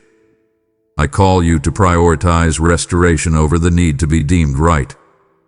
The world operates on pride, where victory is won by proving the other person wrong. But my kingdom is built on grace, where victory is found in humble unity and spiritual freedom. Refuse to let bitter feelings take root in your heart. Forgive those who have caused you pain and leave them in the past along with those memories. Your focus must be on the future, which rests securely in my capable hands. The unity of the Spirit is the clearest sign of your readiness, my child. How can you stand before me, the God of perfect peace, if you harbor conflict or resentment towards your neighbor? I implore you to turn away from anger and hatred and allow my love to flow freely through you. Pray for those who criticize you and attack you, not with judgment, but with genuine compassion, just as I have had mercy on you. Do not be afraid of the vulnerability that comes with healing old wounds. I will be your companion on those cold evenings when you need words of encouragement, a helping hand, and a listening ear free from judgment. The purity of heart that comes with letting go is your most beautiful adornment. Go now, my child, and seek reconciliation. Your peace, your health, and your strength will be restored as you obey this divine command. I am here to mend the wounds in your heart. My beloved child, as the hour of my appearing draws near, I must bring your attention to the most profound measure of your service, the scrutiny of your motives. The ultimate test of your readiness is ensuring that your service is done for my glory alone, with no trace of self-serving ambition. I see the sheer effort you put into your work, the sacrifices you make for your family, and the dedication you show in your spiritual disciplines. But what is the true source of that energy? Is it the quiet desire to honor me, or the subtle yearning for human recognition and praise? I call you to distinguish between pure intention and self-serving ambition. Ambition that seeks only to lift your own name, secure your own comfort, or earn the approval of others is chaff that the fire of my presence will consume. True service, born of gratitude and love, is gold that will endure eternally. I command you to examine the inner whisper of your spirit, ensuring it is guided by my truth and not by the fleeting applause of the crowd. Do not perform your good deeds to be seen by men. Remember, the fire of my scrutiny tests the quality of your work, not the quantity. It matters not how many hours you served, how many titles you accumulated, or how publicly successful your efforts appeared. What matters is the love and loyalty that fueled every action. I am not impressed by outward displays of piety or by those who put on a facade of perfection and holiness. I cherish your sincerity and your simple, childlike faith. Seek my approval above all human praise. You must live your life always before my omniscient gaze, knowing that I see every thought, every secret sacrifice, and every hidden act of kindness. This awareness brings both profound comfort and a powerful sense of accountability. I see you when you are worried about life's happenings, and I see your genuine effort to turn away from evil and give me your heart. This devotion, known fully to me, is your most precious possession. The wealth of character built through enduring hardship is your true, incorruptible treasure. Your suffering now is not arbitrary. It is being carefully woven into your future crown. I call you to look up to my throne, for that is where you belong, and with your perseverance and faith, you will reach it and witness all the promises I have made to you coming true. Your motives must be purified to the standard of pure gold, my beloved. I command you to let go of any self-serving ambition today. Do not let the praise of men be your reward. Let my love and my peace be your ultimate satisfaction. I will reward your loyalty, your faith, and your commitment, and I will answer your prayers when you approach me with the utmost sincerity in your heart. Be purified. Be ready. My precious one, you have endured so much, and now, as the time draws to a close, I call you to the steadfast endurance required for the final mile. I see your weariness, the depletion of your strength, and the temptation to give up just when the finish line is in sight. Refuse to yield to this final wave of exhaustion. The trials you face today are the final test of your conviction, the ultimate demonstration of your faithfulness. Do not lose heart. You are closer to victory than you imagine. I command you to find joy even in the midst of remaining tribulation.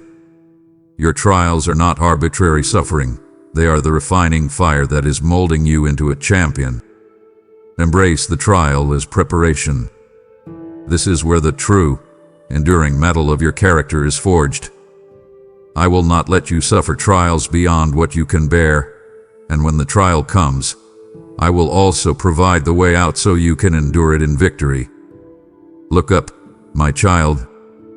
Your suffering will soon cease, and your mouth will be filled with laughter and praises. The strength I pour into you in moments of weakness is my divine, sustaining grace. When you feel you can't go on, when your legs tremble, call out my name, and I will rush to your side.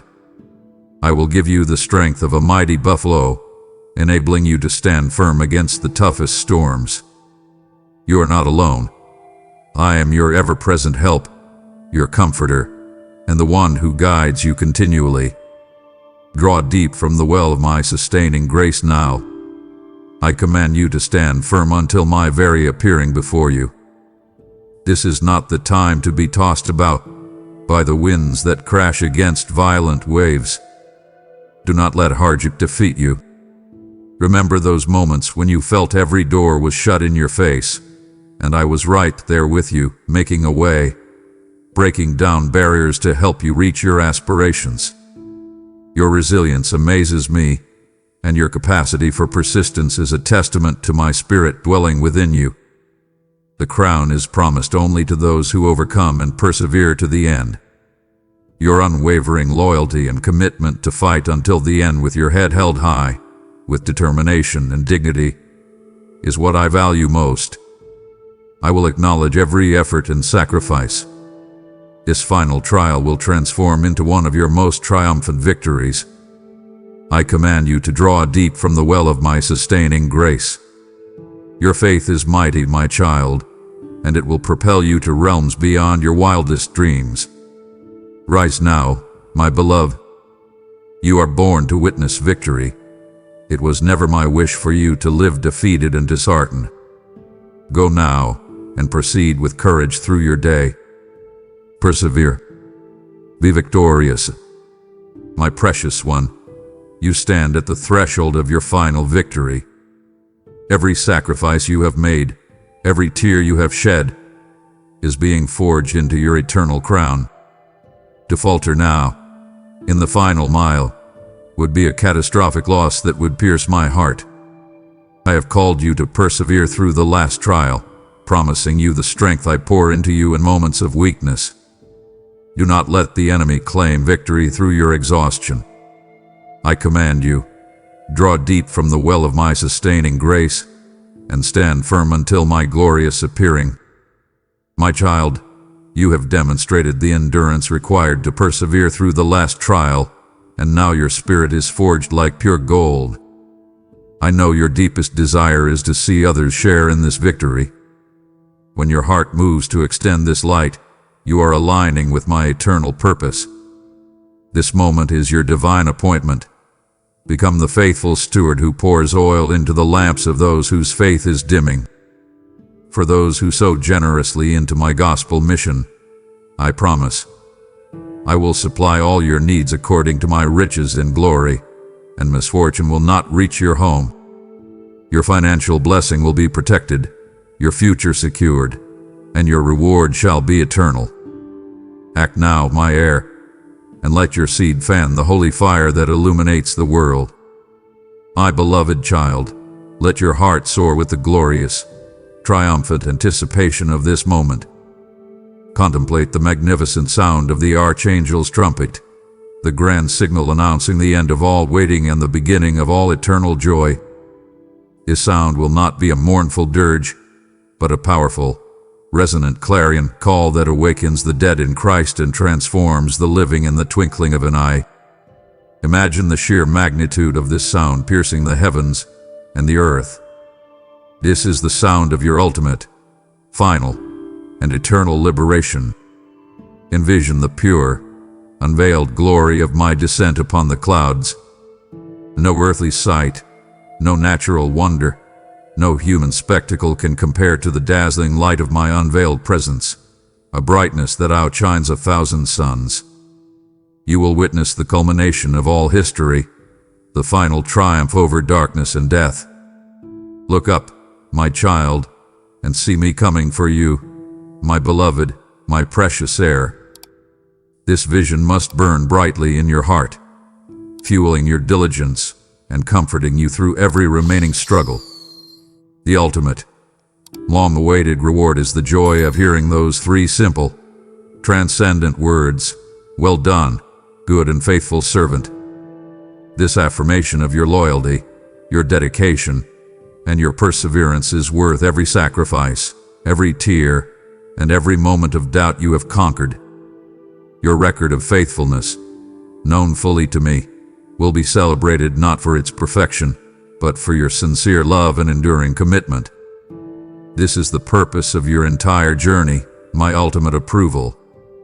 The meeting in the air will transcend all earthly bounds, a supernatural convergence where the temporary gives way to the eternal. I will raise you up to climb high to view the land of blessings I am ready to give you.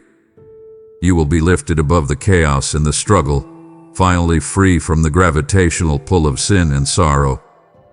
This is your glorious destiny, to be with me, where you belong, forever. The cessation of all pain and the end of all tears is your final, beautiful promise. No more sickness, no more worry, no more prayer at work, and no more unspoken tensions in your family. You will be clothed in robes of honor and crowned with glory. Your cup will overflow with peace, and your joy will be boundless and unceasing. Let this promise heal your soul today. Anticipate the day you walk through your eternal dwelling, the New Jerusalem. Look up, my child, for I hold your destiny in my hands, and your King is on the way. Be ready. Be triumphant. My precious one, the urgency of my imminent return calls you to a radical, transformative discipline, living every day as if it were your last earthly day. This is not a call to panic or recklessness, but to a profound sense of intentionality and spiritual discipline. I command you to embrace the daily self-examination and correction that keeps your inner garment pure and your motives clear. I know the demands of your schedule often leave you feeling depleted and weary, but this self-scrutiny is your spiritual maintenance, ensuring there is no lingering bitterness, unconfessed sin, or unresolved conflict. Take a moment of stillness now and surrender every thought to me. The measure of your readiness is found in the meticulous care with which you complete all your earthly responsibilities, with utmost integrity and excellence. Your diligent work at your job, your faithful tending to your household, your commitment to your promises. These are all acts of worship to me. I have given you gifts and talents. Use them to their fullest, knowing that your time and resources are precious and finite. Fulfill your duties with excellence, as unto me, and not just to please man. Furthermore, every word you speak must be weighed, measured, and used to speak words of life and encouragement now. I know the frustration you feel with the endless cycle of gossip, the hurtful words, and the trivial disputes that drain your energy. I command you to reject the easy path of complaint and negativity. Let your tongue be an instrument of my love, bringing comfort, hope, and affirmation to those who are struggling around you.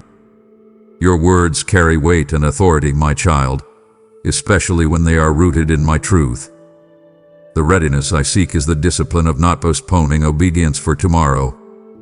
If I have impressed upon your heart the need to forgive, to apologize, to reach out to a lost loved one, or to cease a destructive habit, do it now. The enemy seeks delay, knowing that the convenient time rarely arrives. Your prompt, Loving obedience is the clearest sign of your readiness. I call you to make every moment count for eternal value. I see you looking at your life, wondering about its lasting significance. I assure you that the true treasures are not the material things you accumulate, but the love and affection you sow, the faith you share, and the help you extend to those in need. These are the spiritual riches that endure beyond the grave. Invest heavily in these eternal currencies today. Finally, this daily discipline brings the glorious freedom found in the moment-by-moment surrender to my sovereign will. You are no longer burdened by the pressure of outcomes or paralyzed by the fear of failure, because you have placed everything securely in my capable hands. Embrace this lightness, my child. Your life is precious, your time is short, and your king is swiftly approaching. Live in complete, moment-by-moment surrender today and find your unshakable peace in me. My precious one, when you finally stand before my throne, you will not present a resume of human achievements, but the indelible story of my grace woven through the tapestry of your life. This is your personal testimony of faithfulness, a record known fully and intimately to me. I see the difficult road you have walked, the struggles you have endured, and the unwavering faith you maintained even when all hope seemed lost. I will reward your loyalty, your perseverance, and your commitment. I call you to contemplate what you will present as your witness before my throne. It will not be the perfect, flawless acts, but the consistent, loving commitment to me in the midst of your weakness and trials. It will be the record of your sincere heart, your pure intentions, and your humble devotion. Your life itself is a sermon, a beautiful, living testament to my power to transform brokenness into boundless strength and hope. The most powerful chapters of your story will be the lives you touch through my love demonstrated. I see the names that flood your mind now, the family members you persistently prayed for, the neighbor you quietly served, the friend you encouraged during their darkest hour. Your love for them is enough. Your presence, especially in tough times, inspires them, and your zeal for life shows them where your strength comes from. Do not discount the quiet, invisible acts of compassion, for they are the currency of my kingdom. Furthermore, I cherish the record of the sacrifices you made in secret for the kingdom's advance, the financial gifts given without seeking applause, the hours spent in silent prayer, the times you chose integrity over profit. These are the hidden acts that shine brightest in my light. Your faithfulness in the small things, the private struggles and victories, is what prepares you for the great things to come. I will open the windows of heaven and pour blessings upon you. Your record of devotion is known fully to me, my child. Do not let the world's judgment or the enemy's whispers cause you to doubt the value of your journey. I know every part of you intimately, your feelings, thoughts, and deeds. I know you deserve all the love I have to offer, and no one knows you better than I do, for I created you in my image. Embrace this confidence today. Finally, the legacy of hope you leave behind for others is your enduring, permanent mark on this earth. You will inspire everyone around you to become their best selves, to nurture and care for one another. Continue spreading love and light in this world, and soon enough, you will see the impact of your efforts and sacrifices. Your story is my glory, my beloved. Yell it. Proclaim it. My precious one, let your spirit lift now and soar towards the culmination of all hope, the unveiled splendor of the New Jerusalem awaiting you. This is not a dream or a metaphor. It is your guaranteed eternal home, crafted with perfect love and prepared for your arrival. Imagine the glory of this dwelling, a place where the fullness of my presence resides without limit. Envision yourself walking upon the streets of pure, transparent gold, a foundation so radiant it reflects the very glory of my throne. This wealth is not measured in earthly dollars. It is the abundance of joy, peace, and spiritual provision. Your family is not destined to dwell in spiritual poverty, emotional confusion, or be burdened by debt. I will exchange your affliction for blessing, your sorrow for strength. This heavenly splendor is your inheritance, reserved for you because of your unwavering faith. You will be partaking from the river of life, flowing pure and transparent from my throne, the source of all sustenance, healing, and eternal joy. No more thirsting for love, no more parching loneliness, and no more yearning for peace.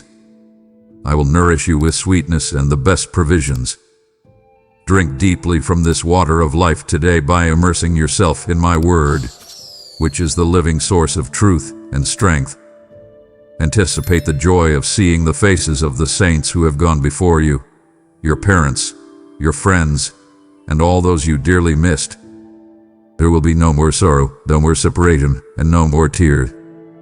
You will be reunited in perfect fellowship, sharing the eternal banquet prepared for my children. In this eternal city, there will be the glorious absence of night, need, sorrow, or death forevermore. You will no longer be overwhelmed or perturbed when troubles approach. Misfortune will not reach your home, for my presence surrounds you, warding off harmful spirits, serious illnesses, difficulties, hate, and bitterness. This perfect, absolute peace is your reward. Finally, you will be experiencing the fullness of my presence without limit. You will see me face to face, and I will wipe away every tear. Your life will be transformed into a magnificent tapestry of light, love, and abundance. Look up, my child, and let this glorious vision be your unshakable hope and your greatest strength today. Your King is waiting. My beloved child, my message is complete, and the final invitation is sealed, for the hour is truly here. This is not a drill. This is the reality of your eternal destiny, rapidly drawing near. I command you, do not delay your preparation another moment. Stop struggling in the abyss of fear and doubt. Stop listening to the lies that you are not worthy or not ready. You are cherished, valued, and infinitely loved by me, and I have given you everything you need to be prepared. The power to be ready is given by my Spirit dwelling fully in you. You do not have to rely on your own depleted strength. Simply dive into the flow of my Spirit and feel secure. When you surrender the reins of your life entirely, you will be safe, even if today you are in a tough spot. I will rescue you and raise you up. Rest in this strength, my child. My heart yearns to embrace you in your perfected state, your spirit radiant, your body whole, your mind clear, and your heart filled with boundless joy. I want to lift your burdens and wash away any negative feelings that drain your energy. Refuse to allow disappointment or betrayal to dim your light. Look up, my child, for your redemption is drawing nearer than you think. Your perseverance, your commitment, and your beautiful faith are being rewarded with a crown that fades not away. Do not let your guard down, and do not be distracted by the clamor of the world. Your King is on the way, my beloved, and I desire your full, triumphant readiness. Maranatha, even so, come, Lord Jesus. Be ready, be ready, be ready. You have contemplated the vast, unveiled splendor of your eternal dwelling and the glory of my imminent arrival. My love for you is boundless, and now I invite you to invest in the inheritance of countless lost souls. Let your generosity be the fire that consumes the darkness, carrying this powerful, life-transforming word to those drowning in despair. This is your sacred assignment. Sow your support as a seed of faith into this mission, and watch as I multiply your gift back to you, not just in provision, but in the unshakable peace that guards your mind and heart. I declare over your life and your household today, you will experience abundance and success in your endeavors. Hear my voice, beloved. Go now and sow your seed for the harvest, for your King is coming. My beloved child, my voice has resounded with the truth of your eternal destiny, and the urgency of my return demands more than a passive hearing. I command you now, seal this divine moment with a declaration of your readiness. Let the power of my word ignite your heart, breaking every chain of doubt and fear. Go forth into the digital space and proclaim your conviction. Write the words, "I am ready, my King is coming." Let your declaration be a testimony to the world, confirming your complete severance from the past and your absolute trust in my impeccable timing. Do not delay your obedience another second. Amen.